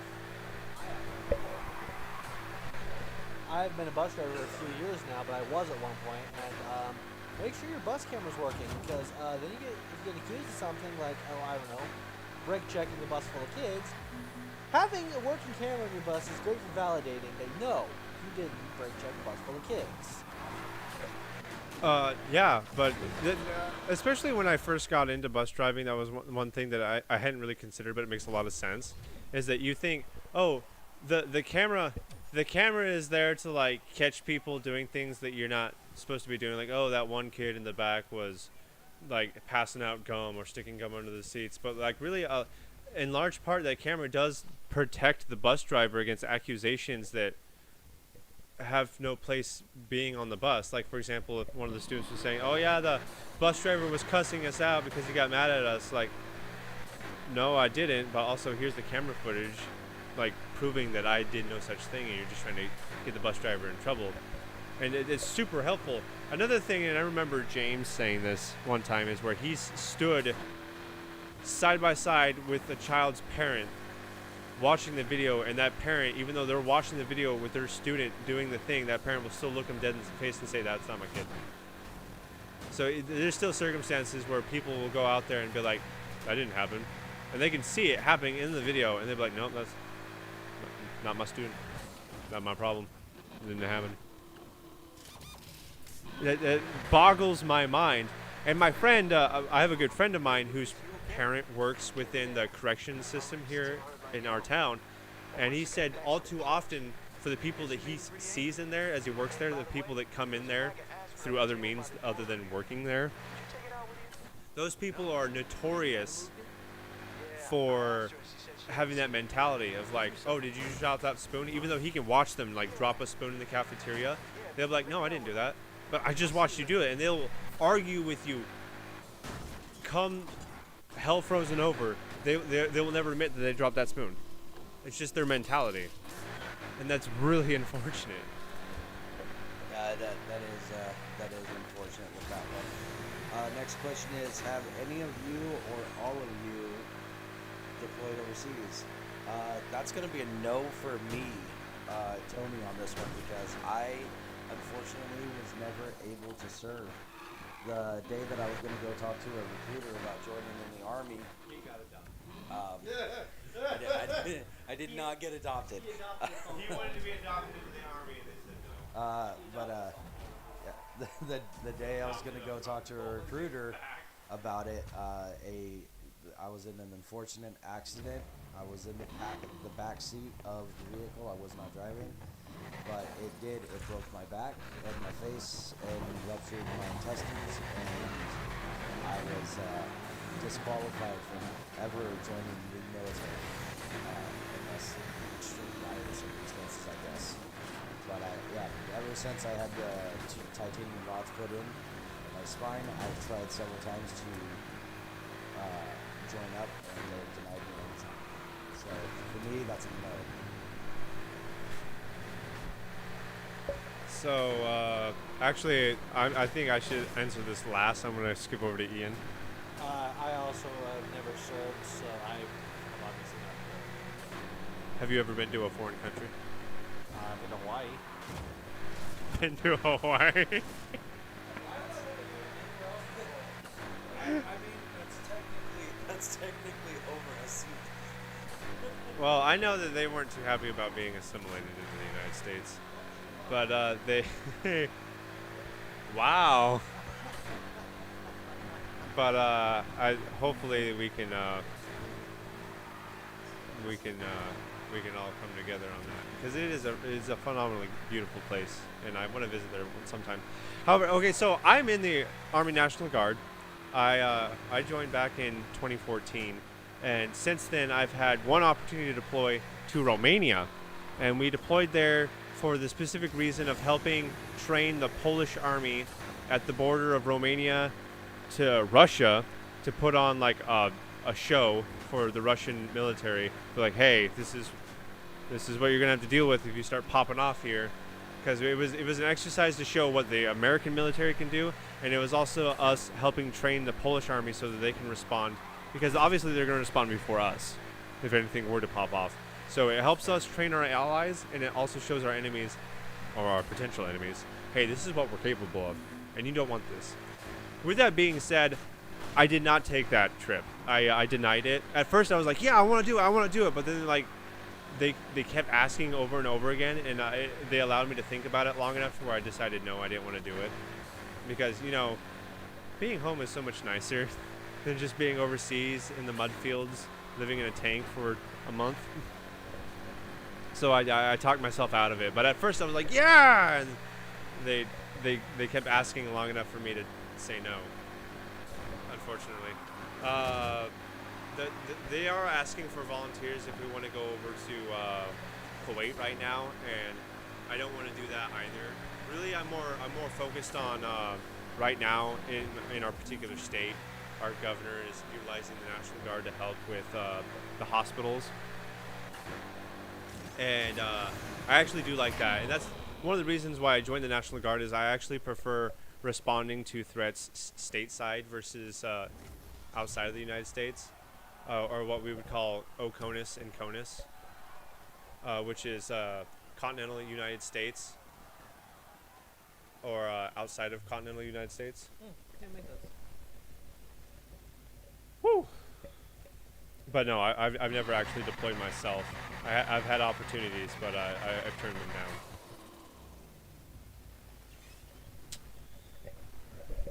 Yeah, so short answer on that one, that would be a no. None of us have. Cobra Kai season 4 was pretty amazing. Marathon it today came out. Did you? You got through it in one day? Oh, dude, I sat down, powered through it, threw back a 5-hour energy, went to work. Straight up, didn't sleep that day. I would have loved to have gotten through that in one day, but I had to space it out. But I think we did it in 3 days. I think we did it in 3 days. The issue was it's not the kids and whatnot, because I would have went through that in one whole day, even with the kids. The issue is that my wife also likes the show, and so after going to watch No Way Home without her, I wasn't about to make that same mistake twice. Nerd. That is hilarious. I like that I ran into you guys at the movie theater. Yeah, dude, you almost got I saw someone just moving our peripheral, and I saw you dip down because you jumped on us, and you straight up almost caught a fist in the face on that one because I was like, nope. I saw him right away. I was like, who is this? I didn't perceive it as a threat at all.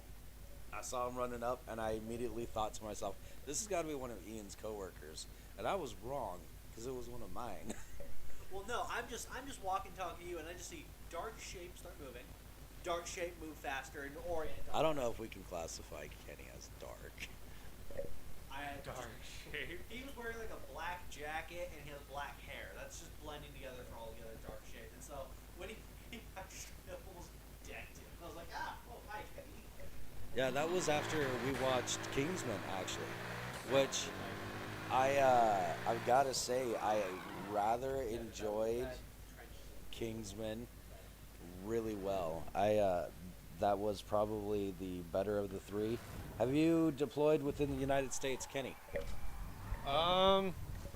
So in terms of responding as a National Guardsman, really what I'm doing is I'm responding to things within my state mostly, and then a lot of times if there is something within the whole of the continental United States, the National Guard from any state can really be sent out to help.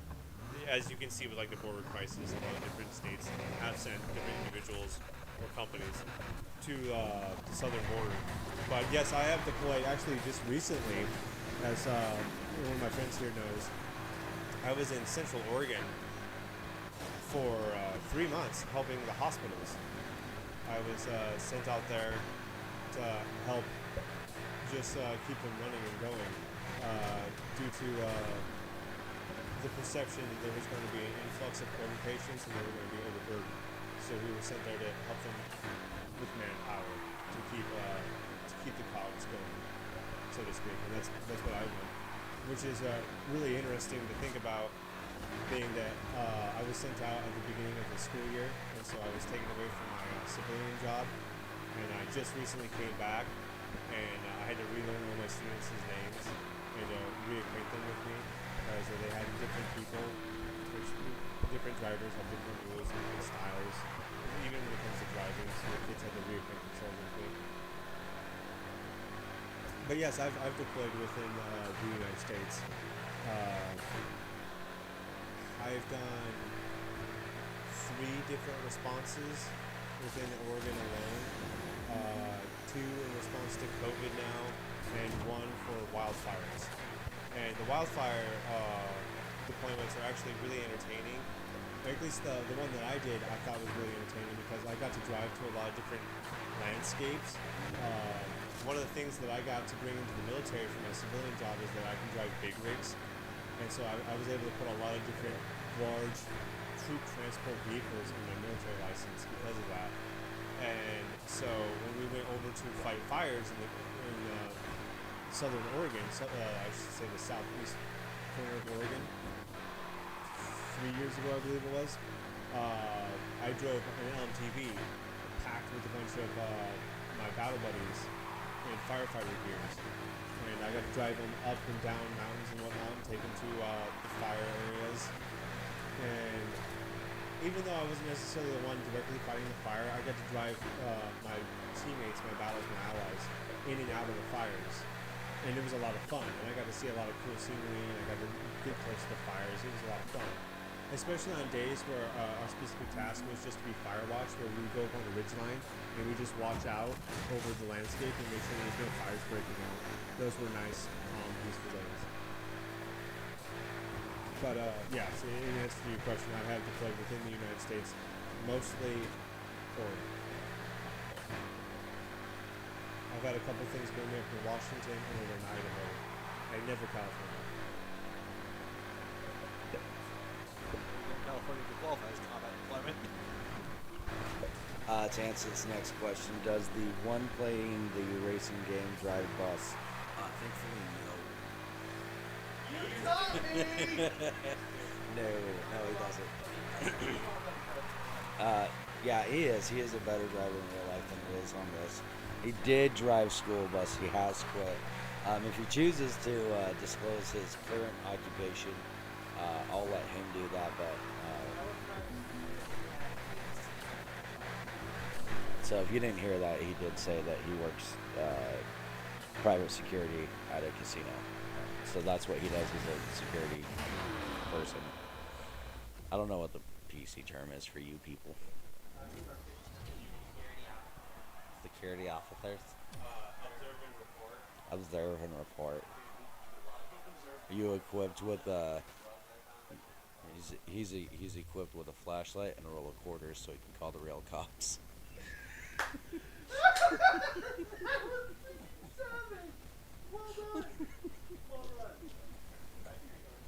All right, yeah, here. You guys go ahead and do some talking. Do some talking. Y'all had to ask. Why did you ask? I'm actually going to be able to talk it. I'm actually going to go to YouTube. What? What are you gonna look up on YouTube?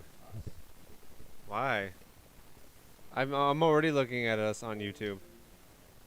Well, why do I need to see that on a larger screen? Screenception. You had to hand him the controller. Going off the rails, crazy train. The mighty stick. Thank you. Alright guys, I'm gonna do a video. Shadiversity. Shadiversity. You follow Shad? Hello, Shad and is amazing. I do like Shad. He's got some entertaining videos. Shadiversity. I am the leading professor here at Shadiversity. You've never seen me before until this time. Indeed, the public face of Shadiversity is a man My who first narcissistically exposure has to named Shad the entire was project after him. he had Shad. a guest Well, he is a appearance fraud. on the And in Critical actual fact, Drinker. and every he single did bit a of stream accurate with him. information he has ever Yeah, it shared turns out over they're these past friends in years real has life. come directly from me. And so I Who was is like, Shadiversity I himself? should check out Well, this I guy's have very things because he many knows a good lot about sources that movies and indicate that he whatnot. is some And then no-name his channel YouTuber who is most definitely nothing one of the about movies, but everything about medieval weaponry that has to do in movies. And I thought that was amazing. And he 3D prints weapons to show things. So like, I thought that was pretty cool too. But yeah, I like Shad. Yeah, no, I discovered him just looking up medieval fighting styles and stuff because fighting interests me. So, yeah. Angry Russian man you are. Scottish, thank you. I could drop you into Russia and you would look like the. See my genealogy report? I'm not as Irish as I thought. It turns out I'm more Scottish. Brother! So how did you find out your genealogy report? What did you go through? Ancestry. Ancestry. Ancestry.com. Yeah. Lottie, this calls for a special occasion. I've been saving this for a great day. Later. Later. Yeah, you can do ancestry. So did you have to get like blood drawn for it? No, you spit. Okay, thank you. You gotta fill up this vial full of your saliva. So he okay. Confirmed, Tony's a spitter. So that's what she said. Anyways, So you have to spit into a vial and then you mail it back to them, and they will tell you what you not only had for lunch that day, but what your genealogy report is. Yeah, right here. So it says you're mostly Canadian. No, it does not actually. Get out of my house! Nice try. Damn Canuck.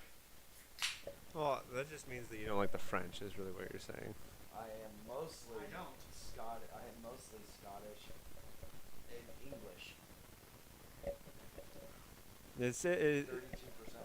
32% England and northwestern Europe. Right. And that would be this region And right here. what is the red one trying to tell you? The big red. That's the indigenous part. So basically, it just shows. You're 1% indigenous. I know. Elizabeth warned me. I was a little pissed. Not gonna lie. But yeah. Yu-Gi-Oh! Bridge? What? What? But yeah, there was one. That Yeah, I've seen you. It's actually the first ever bridge series on YouTube. Oh, really? Yeah. So you know that you guys remember that character? It's a lot different. Like DBZ was only good because of what. Also, not only is the guy who created Yu-Gi-Oh! Bridge in DBZ Abridged, but the reason DBZ Abridged got so popular was because of precursors like Yu-Gi-Oh! Bridge. You guys remember the character that I made up in the Order, right? Dutch, right? I straight up forgot what we were talking about there for a second. Yeah. Like, what? So like part of my genealogy, 12% Swedish and Denmark. So evidently I am Dutch as well. So how did you just went online and you ordered the kit? Well, so my Okay. wife and I were both Irish, and so we had this running bet on who's more Irish. Because So it was her? Yeah, by 1%. But like Wow. my biological father is an immigrant from England. He got the red hair, the blue eyes, and all of it, and I was like. And he's "Gotta not be really quite Irish." as Irish as your wife. No, it turns out he's more. You just inherited less Irish genes from him than you'd hope. Yeah. I'm wondering what I am. Because I thought I had a little bit of like Spanish Basque in me. But maybe I'll get the report back and they're like, yeah, Ian's VTO request. I forgot about that. you're like 100% Caucasian from Head to toe. from the mountains of Caucasus. You know, like We're talking about me here now? Yeah. I mean, what was my nickname? like the what was Baltics. I mean, what was I'm talking like southern Russia into like I look like I northern marched out of the Iran, I think. I don't think you should be so hard on yourself. I loved your role in Ghostbusters As the ghost? as the Stay Puft Marshmallow Man. He got you good with that one. I'd clap my hands too. I mean, you look at me. I look like I put on a Stahlheim and marched out of the Rhine to accompany Hitler's army invading Poland. I am so white. I am so white. It's ridiculous. Demonetized? No, but our hopes for becoming monetized have been thoroughly squashed. Oh, I forgot about the updates. Man, that wasn't good. No. This did not, none of this aged well. Bring it on. Oh dear. What is up with me? What is up with Gabe? Why do me and Gabe look like just... There, we'll play it. What? What were we doing? Why would we look like those like clickbait videos where like, oh, watch what happened to these guys when they got possessed. And we're, ah. So this is a mouth guard. Wow, I am really quiet. This is a mouth guard challenge. What the For some reason, David looks like normal in this, but like me and Gabe look like we're about to be possessed. We're doing another food challenge. Here we have today is So for those of you that are watching, from left to right, I'm on the far left. Tony the Williams To the right. and the Kenny. Oh, I guess Gabe was introducing us there. Yeah, but from left to right, it's me, then Tony, then David, and then Gabe. This is a challenge that I have to make up. Yes, Ian wasn't around at the time. Mouth guard. Unfortunately, And David goldfish. has The first one to finish the goldfish. not only moved away, but he's found wins. his own This is calling, the goldfish mouth challenge. and he's living his best life elsewhere. And then Gabe was. We miss you, David, and Gabe couldn't make it tonight because he's a troglodyte. Now, you gotta come go ahead and each I don't know. I think Gabe's still trying to find his way to work. Oh, Kenny got your goldfish. Alright, now, first one to finish the goldfish wins. Oh, Who damn. wants to say go? I remember this. Go ahead. I know. I understand. Like, Tony, you what that is horrifying. every time I see. Look at it's really I never noticed until now how accented your gap is. 1, 2, 3, go. Tony, you are now my sleep paralysis demon. Good lord, I want to stop looking at you. It's going everywhere. Tony, your mouth isn't that big. Which is ironic for how big of a mouth he actually is. Even David's spilling out. Gabe's laughing too hard. Look at the strategery from me. How careful and precise I am. Chewing, I haven't dropped anything. Oh, I dropped something there, I think. Oh, dang it. I thought I was going to have a 100% score.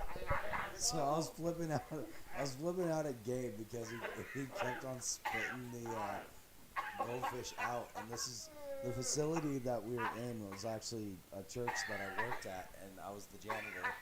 So I had just cleaned up that kitchen before we did this. Still my favorite studio we've ever used was the top floor of that church. My favorite studio we've ever used. Ian, do you like the top floor of that church? Yeah, we did some really cool things there. I do want to go back there. It's still the best thing we've ever used. Speaking of cool things that we did in that church there, I'll go ahead and pull up.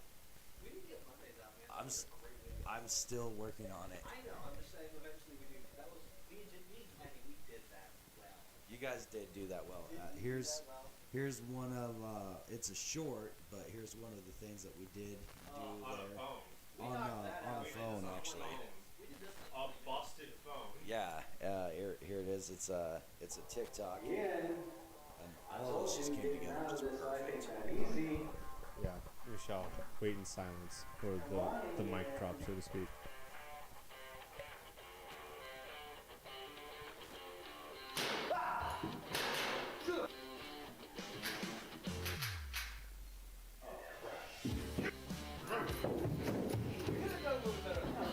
Yeah, we could have done a little bit better on the editing. But the one thing, if I had to say, besides the having you pause when you're running up the stairs, when you were being shot at and you were smiling, I was like, oh, people don't typically smile when they're being shot at.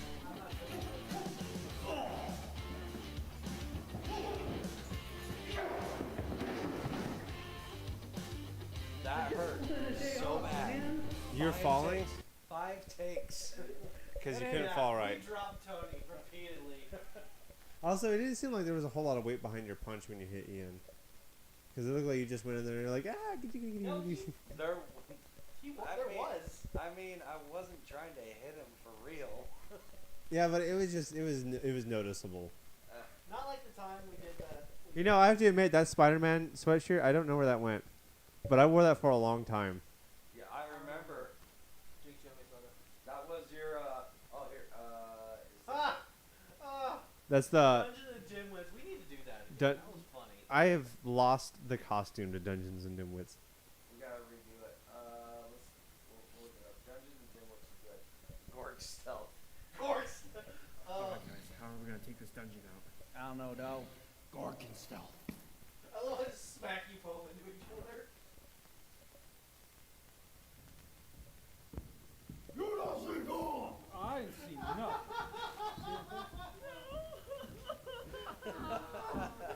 Wow. And you know, that was a video idea I was told by a roommate I had at the time. Her father had that happen in a campaign for D&D. And so I heard that story and I said, oh, we've got to try this. Wow, I look like my eyes aren't focused at all in that YMS short, The Doctor. Like the one eye's just way off to the left, the other one's looking forward. You remember that one?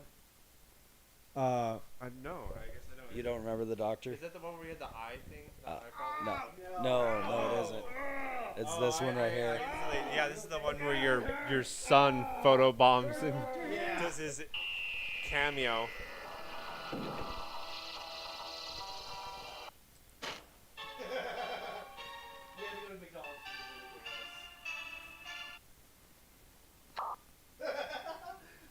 Wow, my acting really showed that, didn't it?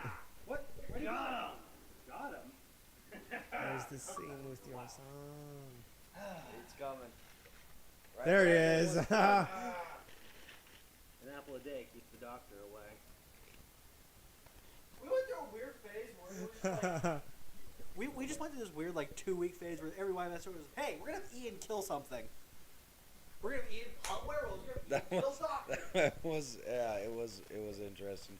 Here's this one. I like this one because it's got a very common humor in it. The imposter. You're not the real Kenny. What's going on here? We He's an imposter. I don't know. What? No, he's the imposter. Okay, I'd like to say I can Of rock course, a I'm not the beard. imposter, but go ahead, quiz us if you dare. Oh no. When's my birthday? I'm like, it's not that beard, but I mean, I can put on some facial hair. Babyface Ian doesn't know what he's talking about. more like professional face, Ian. Professional face. Bob, really? Buenos tacos. It was, Mi amigos. Muy delicioso. I forgot. We haven't said that in forever. We used to say that to each other all the It time. was like the first thing we used to say to each I other. didn't want It's to get like- any blood on that lovely YourMove studio shirt. Shameless plug. Gotta promote the merch. But we would say that to each other at work every day. Yeah, Buenos Tacos, and then it was our code word. It was our challenge and password. Yeah, to make sure that we weren't imposters. We got that from Naruto? No, you just started saying Tony, I remember you just started saying Buenos Tacos, and I just responded with Muy Delicioso. That's not from Naruto. I don't think that's from anything. We just said it. Let's go live when I just kept scaring you guys. Hey, are you building a bomb? You guys are building a bomb! I actually want to go over this one. Something's in the basement, because this was for how little views that this got, this was actually a somewhat like big thing for us. It was a big production, actually. Yeah, it We took. put a lot of effort into this compared to other videos. Yeah, I think that if we would have had the whole crew there, because the only ones that showed up were me, David, and Kenny. Because we shot this during the lockdowns, during COVID in 2020, during the lockdowns there. I remember when I came up with the idea of this, because I showed up to the studio early with David, and I told David, hey, Tony's coming with the son. What are we gonna do for shoots? And he's like, oh, I don't know. What do you think we should do? And I was like, you know what? He's bringing his son. I want to do a horror film with his son. And so we did. And it started as a joke too. It was like, oh, he's bringing his son. And I was like, oh, well, we're just gonna have to do a horror film with his son. And that's what we did. We ended up going into a film competition, and we used his son as the horror figure in a horror piece. Yeah, it took on that I guess that was a joke between you guys, took on a whole life of its own, and we ran with it. I was watching it. I want to watch it and I want to critique it with you. Yeah, I want the one scene. Switch up spots, because I want to critique it with him on this one. I know the one scene that I'm really looking forward to is when that basement door opens. I was so proud of that camera shot. And that was David's idea, I think. Yeah. Well, David wanted to get. Here, let's get in closer. Come here. Here we go. Nice and cozy. Yeah, nice and cozy. It was his idea because he wanted to get that spider in the shot. It was good. I really liked it. It was awesome. So a couple of critiques I have though is, it gives that good vibe. I think you picked good music for it, and even this is like it's not clear as to what's happening, but we can formulate ideas. I think it presents itself clearly as it's supposed to be off-putting. Yeah. Why do you have So to make so many here you types can of kind of see the light that is a breaker bit yet? harsh on David. Right. That first I think scene. it's downstairs. It's obvious that there's a light pointed at him. yeah. Like yours seems natural, but David's Hey, you mind passing me that tape? way Yeah, harsh. there you go. David is blown out. I got an idea. I've noticed that just about any time I'm not behind the camera though, And I now am it's hard. so fuzzy. I'm fuzzy Hey! too. Go downstairs and fetch me some bear tape. Yeah, I got you, boss. It's Bear like tape. gorilla tape, but more local. Roger. I'll be right back. More local. Bear tape, yeah, bear tape. It's like gorilla tape, but more local. Get it? Because gorillas are. Pacific Northwest. We don't have gorillas here. I mean, we're trying not to get demonetized. I'm just not gonna There you go. I'm learning. Here we go. This was such a hard shot to do because it was the panning shot. Yeah, this is because you had to dance around me. Yeah, the camera is literally on the tripod, and I'm holding it, balancing it off in my bed. Men's restroom. I forgot that got in there. Out Out of of order. Men's restroom. I never noticed that. till Luckily, we just never now. really show the door to it or go in there. But I feel like Well, no, but look, it was out If of order, only- and now and the that toilet's right there. The toilet's out of the bathroom. I feel like this shot was really good. The camera shot going down the stairs was really good, but you know, I'm really impressed by this now that I'm watching it again. These shots are actually really good. I really do like this. Yeah, I mean it's a little shaky, and there are some focusing problems, but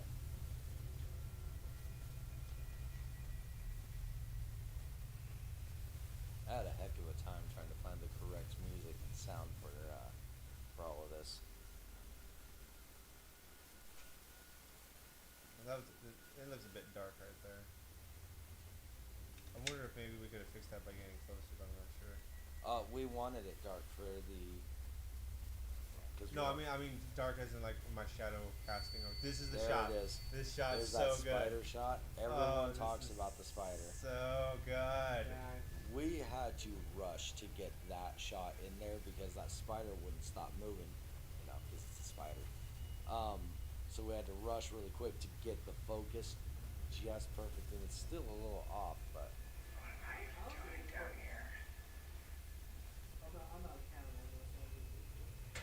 I feel like we should have kept that. What? I don't know. Part of me, like now that I'm watching it again, part of me feels like having a light on down here and the light to the door. Just it doesn't seem to add anything or make any sense. Like why is there a light outside when there's just a light that I can flip on in here?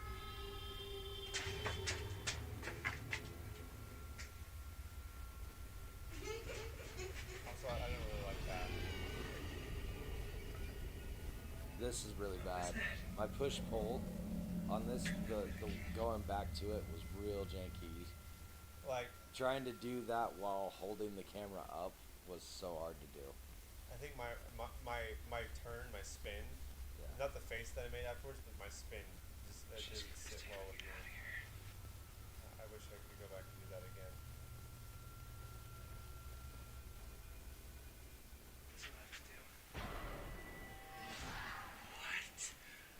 Do you want to play? He made that noise. Yeah, that was Gavin. Finally got to the basement. Oh, man, that kid is screaming down there for some reason. Huh.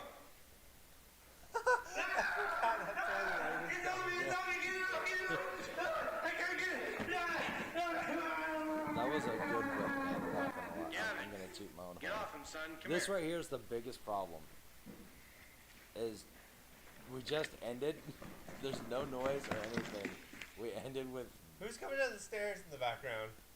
I think it was David actually. It was either David or you. It's just Go some downstairs. random person coming down the stairs. Yeah. Oh, here's one. This one was actually Ian's idea. Terrible parables at the mark. Yeah. No.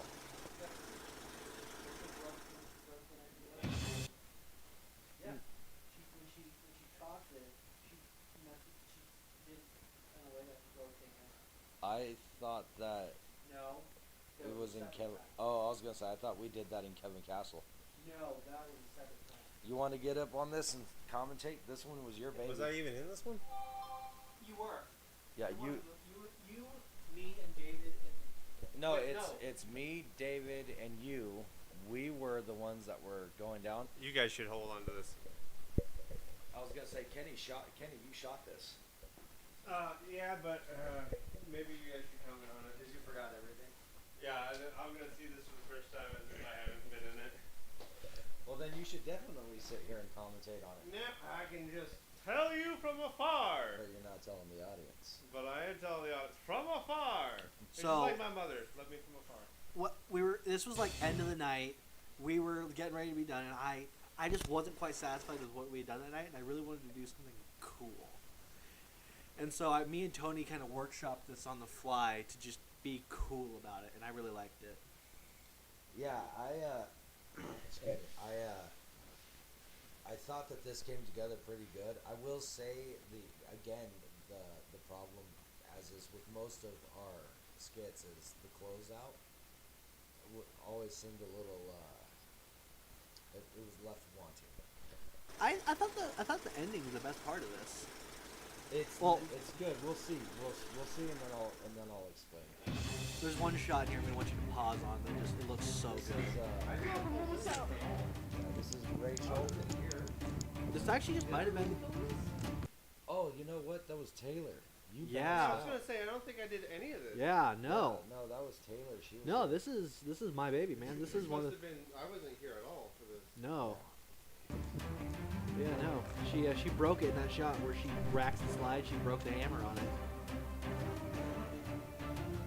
There's David. Myself.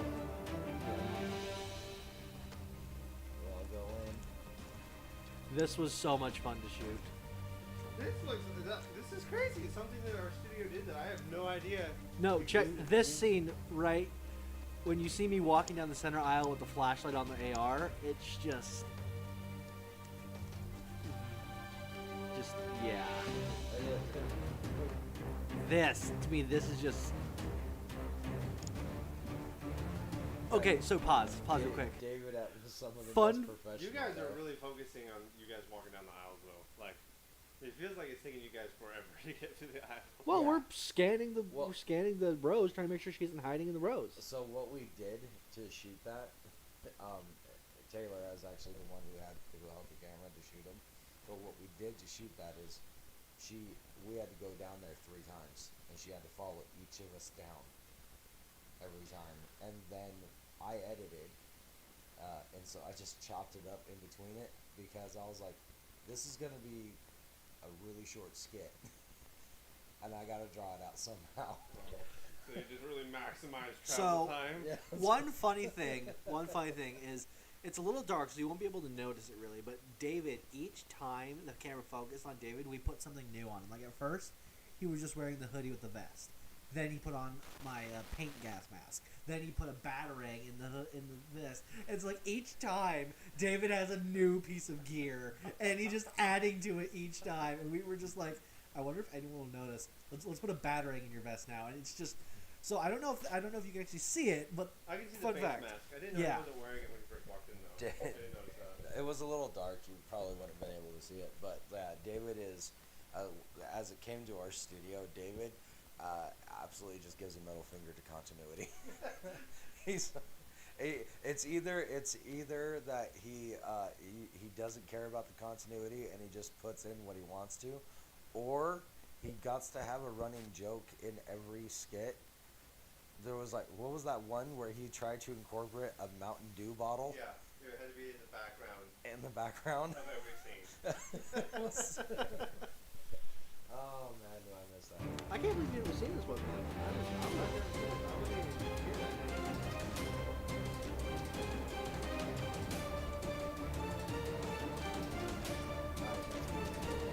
Yeah. One of the only times I've actually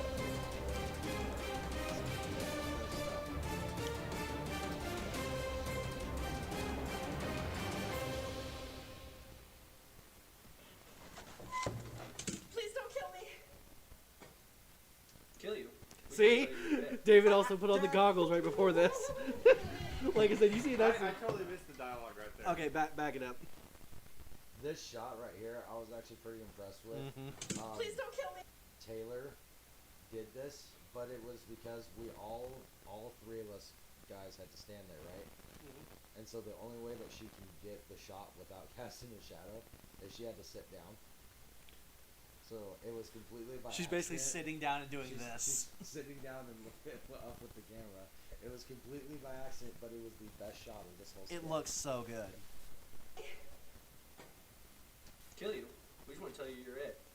Tag! the reason why I say it was kind of a flop on it was because it didn't quite make sense to the story. If we're playing tag, why is she racking a pistol? If we're playing It tag, just subverts expectations. why are they? That was the whole point, was this just subvert expectations. This one, we need to do this one. The tribute to Abbott and Costello. This one's too good. I don't think I've seen this one either. Oh, You no. were- This is the same night that Yeah. we did the mark.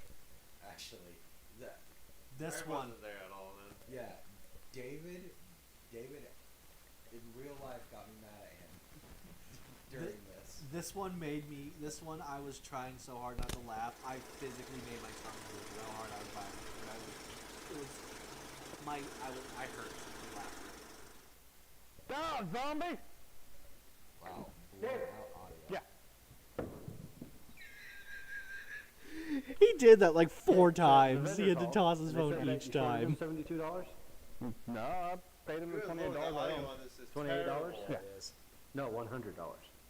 No, 28. No, it's Oh my god, So no! it's $100. only, This is unbearable. it's only on David too. You notice that? 7 shirts, $13 You're a piece. almost as bad. Yep, He's just $28. a little bit fuzzier than me. You're a math major. Yeah. How do you screw this up? So I'm the math major, so obviously I'm right. Okay. You're going to have to lay this out for me. 'Cause Yeah, okay, I can prove it. Okay. Voila. Alright, so. Wait, Yeah, where somewhere. did this come from? Alright, so. Oh, there's so many ways to do this. I'm just going to ignore the fact that this appeared out of nowhere. No, did you see the snap? I made it appear. Pay attention, man. Like you're the slow one. Like, This is like snap, duh. Yeah, And the fact that he makes eye contact with the camera and be like, "You're all seeing this crap, right? Okay, let's continue." There's a big old 7 over here, and then we got this 28. Okay, so you know division, right? So how many times? What's the standard? All right, let's say how many times can you put a 7 in a 2? You can't. Exactly. So this is 0. You don't do anything with it. So we're just gonna pretend we're gonna take it away, and here, give me your hand, and just put that 2 right there. All right, remember that. That's a 2. Hold it. Okay. So how many times can you put the 7? Oh, I am dying of laughter in the background, 1. silently, Good, like come I am on, so- heaving in the There's a 1. background. Now, 1 times 7, 7, right? So you subtract that from the 28, so it's 21. Okay. Okay, so how many times can 7 go into 21? You got 7, 14, 21. 3, right? 3 times. 20, so this one, 13. No, I don't think that's how that works. No, go ahead. No. Okay, so multiply. Multiply. Multiply. Let's do multiply. That's fine. Get rid of that. 7 times 13. I forgot to put the 2 back.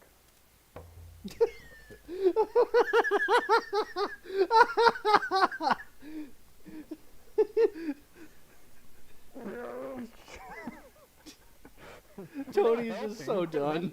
Alright. Multiplication. 7 times Right, 13. 7 times 13. That's right. I'm not a memory major, just a math major. 7, 13. I'm a math major, not a memory major. So, 7 times 3. 21. 21. That's right. So 7 times 1. 7. 7. Just 7. Super easy, right? You add those together and get 28. No, that's not how that works either. Yep. 7. That's not how that's supposed to be 7. done. We mix that. And that makes that. No. Then you add. Well, there's an idea. Addition. Addition. Let's do addition. Let's do 13 plus 13 7 times.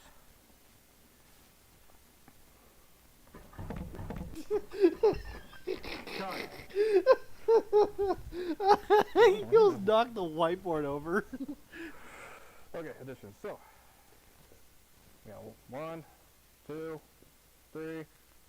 Jump out my handwriting. 4. Going to be worse. No. 6.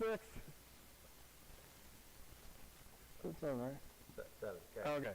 I'm not counting major either. What is this? How are you not a counting major? What is a counting major? That's anyway, addition. Alright, so 1, 2, 3, 4, 5, 6, 7, 8, 9, 10, 11, 12, 13, 14, 15, 16, 17, 18, 19, 20, 21, 22, 23, 24, 25, 26, 27, 28. 28. I paid him $28.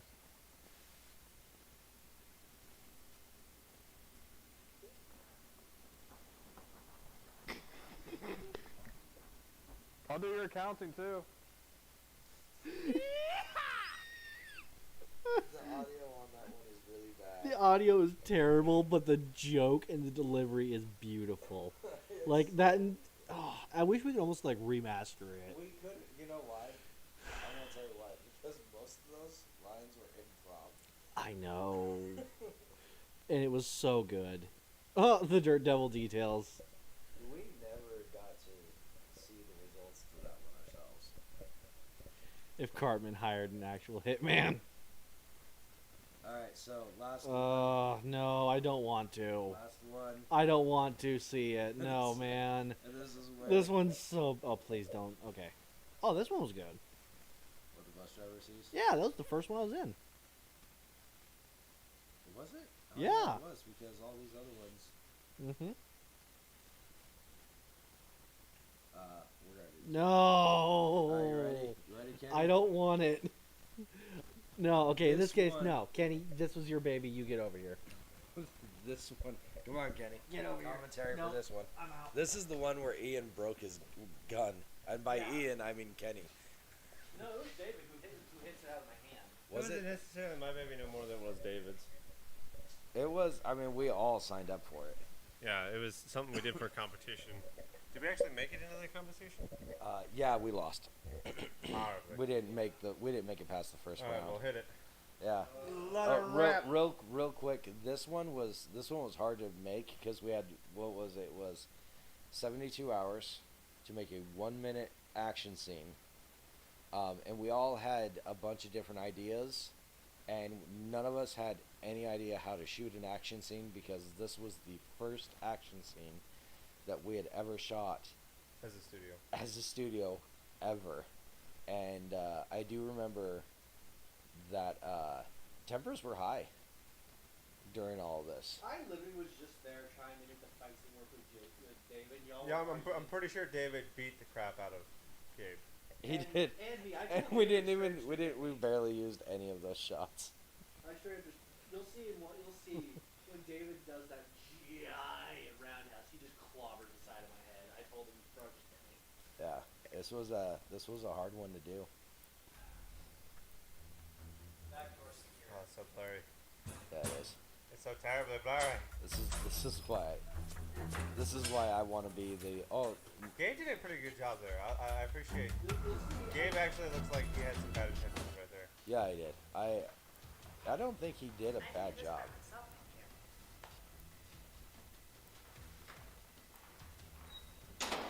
Still crowds in the restroom. Frown. Looks like he can't take himself seriously.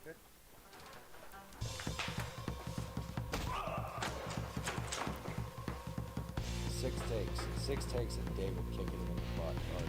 And then this little funny scene where he just throws his wallet, like... The hitting the gun out of the hand, that works really well. Southpaw swagger, as he's known in his arena fights. What the hell did you do? We were going to turn this into such a big thing, too. I was going to be the main villain of it all. I was going to be playing a cat and mouse game with them, and then we didn't do it.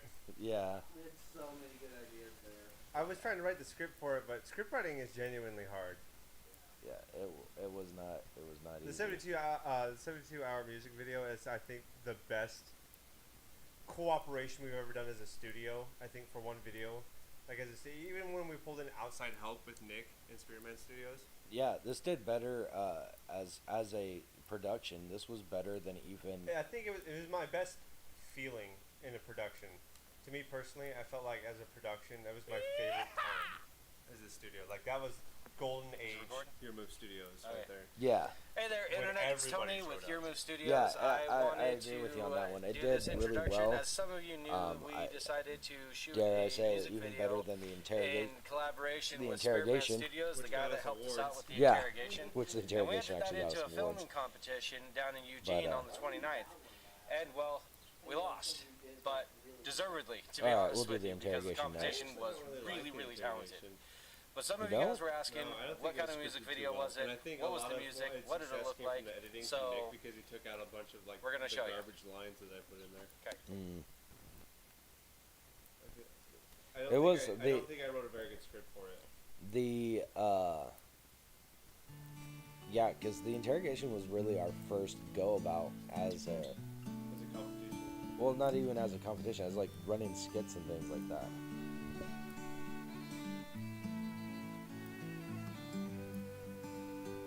Rachel. We brought Rachel on. Her only job was to be an actor. And she made herself readily available to do so. Put down that phone, no, I know how to be alone. We had so many people there. We had everyone from the studio in that room. I'm currently holding my phone. Is that the same one? It is? Shouting at me as I look around. I believe that's So I grabbed my coat and hit the open road, running away from my empty home. Didn't Nick fall during that? Like he fell on butt. He did. He Yeah. fell on the sidewalk while he was running backwards away from me. He completely toppled over. Yeah, busted up his leg. This is actually the next day of shooting even. It's supposed to be a flashback. We needed to show that the diner had people in Hold it. on a sec. I'm seeing this. Put down my phone, no, I Okay, so I'm on the left side. Yeah. On the right side. Yeah. For some reason, I remember me being on the right side. The gauge is creeping down to empty once again, but I still got 40 miles to go. I like No. that. Even your wife showed up. No, she showed up at the cemetery. She brought us all coffees and cocoa. I still like this. That day was awesome. That was such a fun day. It was. We need to get back into doing this kind of stuff again. Well, it's hard to have a production this big when it's only the three of us. Yeah. Well, we still do have Taylor. We just need to have a play. We need to have a game plan that actually utilizes her. An idea to shoot, place. And all we did is for this is we went out as a studio. We just hung out at the carnival. And I remember because Nick was the one behind the camera, and he started to get really, really sad because he's like, "Oh, this is the kind of life I want." And it was our fantasy world that we're creating, and he was like, "But I want this." Oh, that's so He felt sad. so bad. He was like, "I want this." Oh, that actually kind of hurts me. I'm sorry, Nick.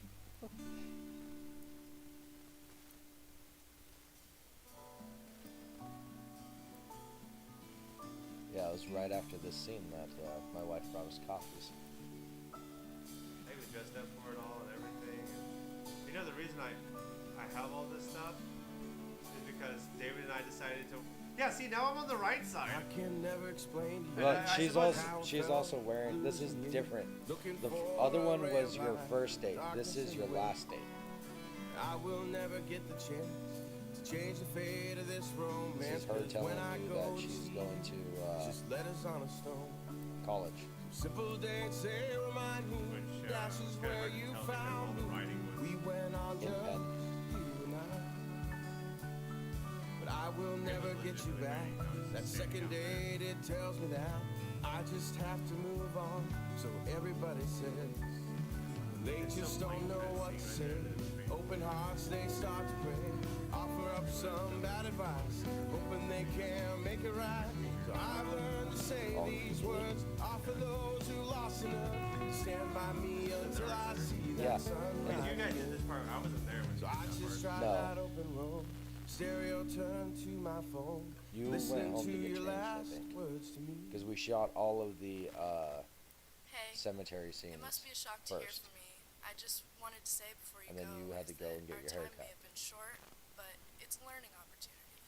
And if this had anything to learn from it, it's that art guides the soul. This world is vast and full of love. If you keep looking, you'll find it. I love you, Bird Boy. If they The reason that ask was in there is because Nick wanted to put a theme of like birds how I in feel, the whole thing, but I think he missed the mark on that. all I'll say, Because he really wanted to put a bird name in there. alright this time. Rather, if you Gonna wanted to be be alright this time. Jason, you could have added his last name. Put down that phone, no, I know I'll be your own. Gonna be alright this time. Jason Crane. Gonna be alright this time. Gonna be alright this time. When I put down that phone, no, I know I'll be His your mom own. actually Gonna painted be this. Yeah, his mom legitimately, Nick's mom, to be specific, actually painted this painting. time. And I had to strategically not show the camera what the painting was while I was looking at it that time. Yeah, Nick said that he was trying to get yellow and blue elements throughout the entire shooting, and then he wanted to have a bird theme, and it really didn't work out, in my opinion. All right, on that one, we're gonna go ahead and call it because it's 9:37.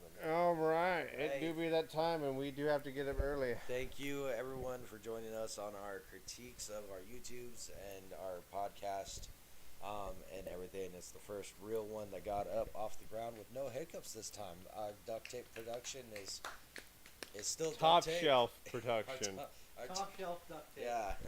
Top It's, shelf duct tape. It's we've upgraded. Top shelf train wreck. We've upgraded Yes. from That's Scotch tape to two, the what, idioms smashed together? something like that. Yeah. We'll burn that bridge when we cross it. But thank you guys, and hopefully we'll Thank do you, more mate. of these soon. And Anybody let leaving us food with know. you? Oh, hey, hola, Bon Jovi. Hey, you have a good night. Anyone else who sees these, leave comments of things you want to see us do in the future. Have a great day. Stay creative. Stay safe. Have fun.